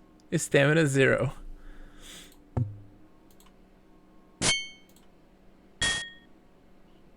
Assess again. Melee 0%. Maxels, it's because the music wouldn't play. Because it uses MIDI, and for some reason EMUVR is having some issues playing some MIDI sound. I'm mastering combat. I'm getting it now, thanks to your guys' help, that's for sure. Our abilities are increasing. We're getting better at this. So many rations. Split it with the party.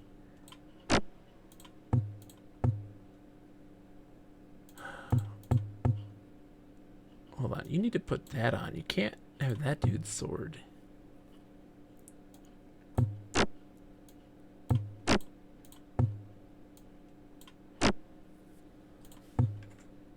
Music in this is essential. Yeah. I couldn't get... Ooh! A note. Not yet convinced he should take the time to read over the missive's contents. Owen studied the yellowing parchment. Found nothing particularly outstanding about the ink. Okay. Let's take that. Whetstone. Yes. Yes.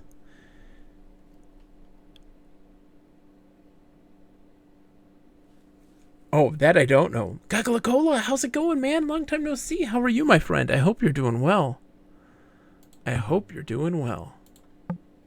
A key.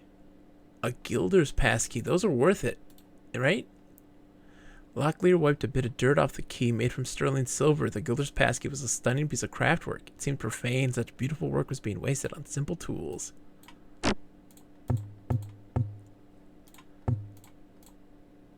Mates, it looks as if I may have opened my mouth a bit too wide. I think those funny talking elves what live in the Northlands may have caught on to the fact I've nicked some of their booty. Best go and clear out our safe box near Hawk's Hollow, but remember I put a lock on it so no one could get in. The thief Lucan! That is a giant blobfish. This is Bob. Say hi, Bob. How's it going? Okay, so Crook's Hollow. Oh my god, or Crook's Hollow, whatever this place is. They have a lockbox around here somewhere, and Lucan the thief that we caught had him. Hawk's Hollow is vague. I know, right? Very vague. And oh, but there's like a path there that ends. We could probably start there. Oh, hold on. Ha! Let's save. The box detonated into flame and hurtling splinters. What?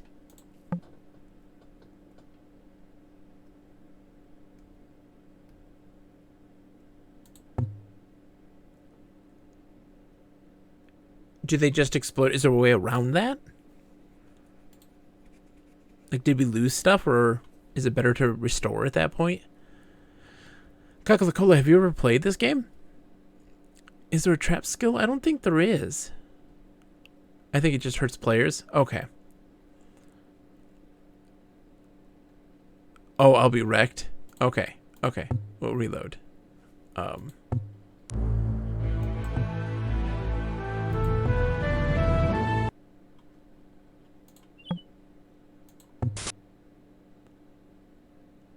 Oh, this is a fantastic game so far. I mean, let's look at the characters right now. How are they health-wise? They're not wrecked. They're not wrecked at all.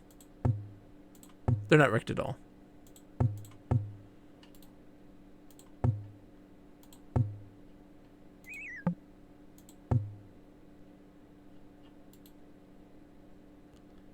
Oh, but the value rating probably went down on these. Well, let's see. I mean, how do you lockpick in this situation, right? It appears locked. Shall we try to open it? Like, I can't...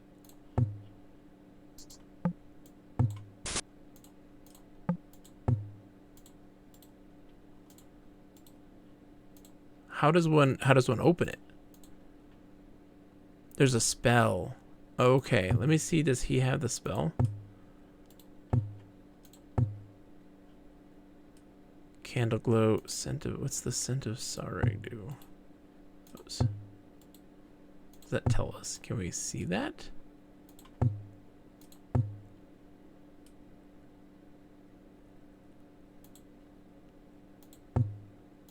Okay, so, oops, spell.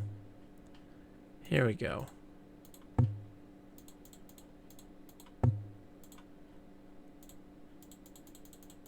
Can I not use it? How does this work? It's not. Oh, there it is. Duh. Sense trapped chests. There we go.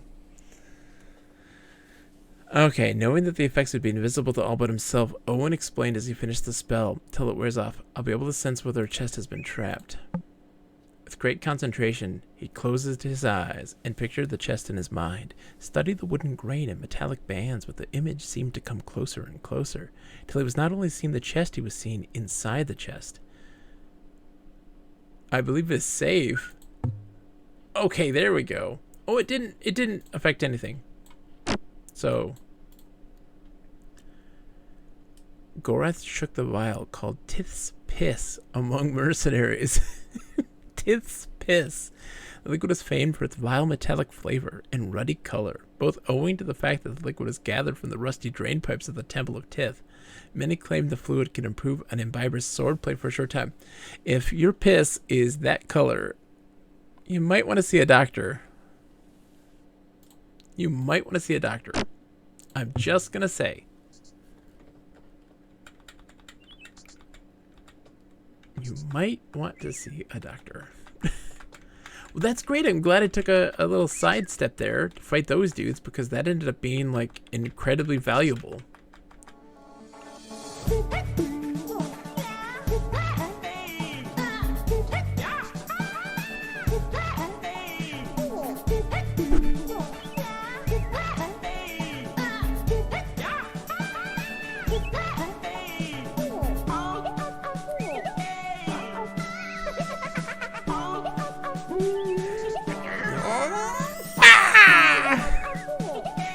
Now you get the wonderful Bob emote. Thank you so much, dude. Thank you. That's very kind of you for the subscription. I greatly appreciate it immensely. That's all going to the great computer upgrade in the sky. I need it so bad, so I'm definitely saving up for a new computer, because mine can't run basic stuff now, and I can barely get this to run. So thank you. It is greatly appreciated. You also get monthly newsletters. we do send out monthly newsletters for folks. I try to make it worth people's money. Well, Maxwell, I was lucky enough to be in a situation where I had already upgraded my GPU before the hit happened, and so it's a decent GPU at that point. I'm lucky in that regard.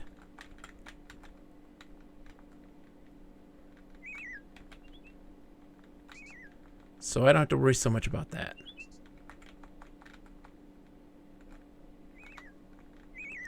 So where do we need to go now? We need to go north, right? Yeah, we're almost there.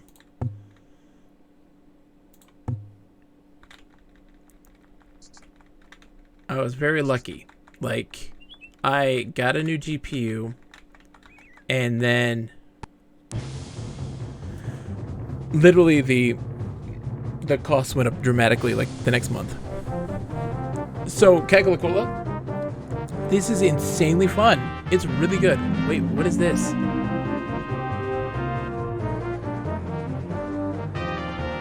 So what do I do? Just go around it? Right?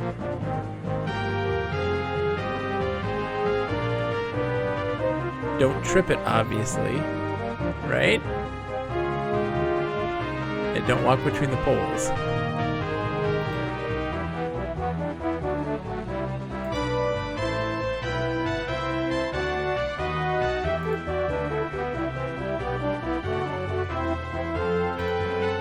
Oh, come on!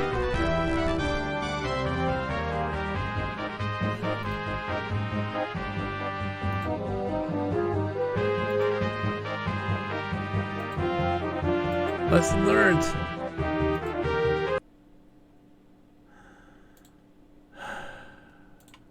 How bad? Near death. Pathfinding is awful. Where was my last save? Hold on. Where's my last save? It was back at the thing. Let's cast that spell again, and because that was terrible. That was really bad. Okay.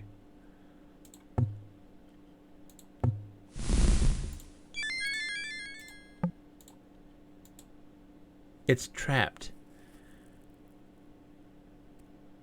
Yes, try to deactivate it. Okay, well that didn't work. The pathfinding is awful. Holy smokes. Words can't describe.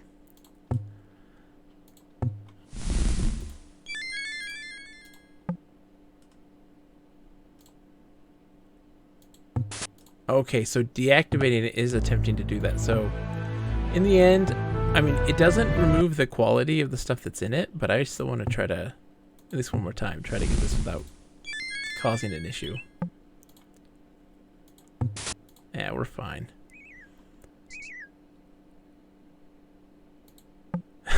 I wanted to, exactly. That's really, my overall goal was to do that, and only that. So, you know, mission accomplished, I guess. Oh, 48 wants a turtle power? We can hook you up with a turtle power. Let's go turtle power time, man. Let's do that. Okay, where we last left off, they were tubing. The turtles were. We're now in without a paddle. Oops, focus. Focus. Stay perfectly still. There we go, without a paddle. Look at them. Of course, Leonardo gets the short end of the stick. He doesn't get a tube himself. He has to swim with a gun.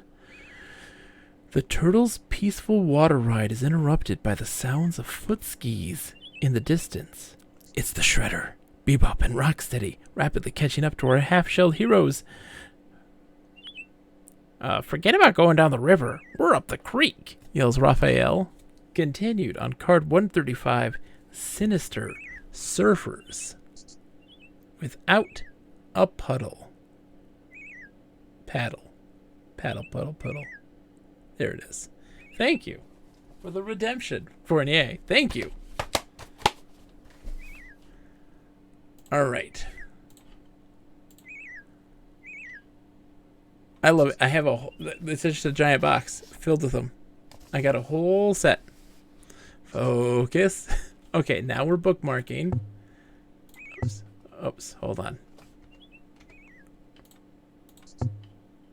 There we go. Okay, now we're heading west. All right.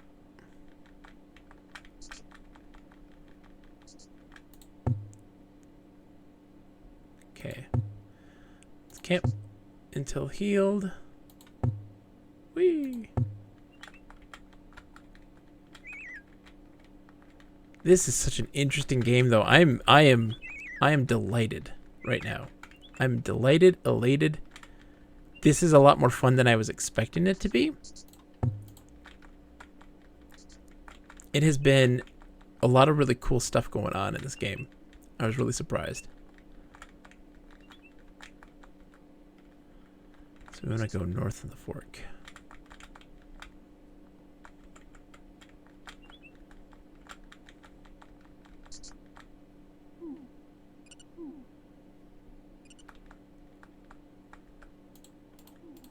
I can't see. A shop. Okay, we'll just sleep until morning. I can't see with a hoot. Where is this now? This is whatchamacallit, the Zune. It holds up really well. It's been a lot of fun. Alright. Let's bookmark real quick, because isn't the thief dude here?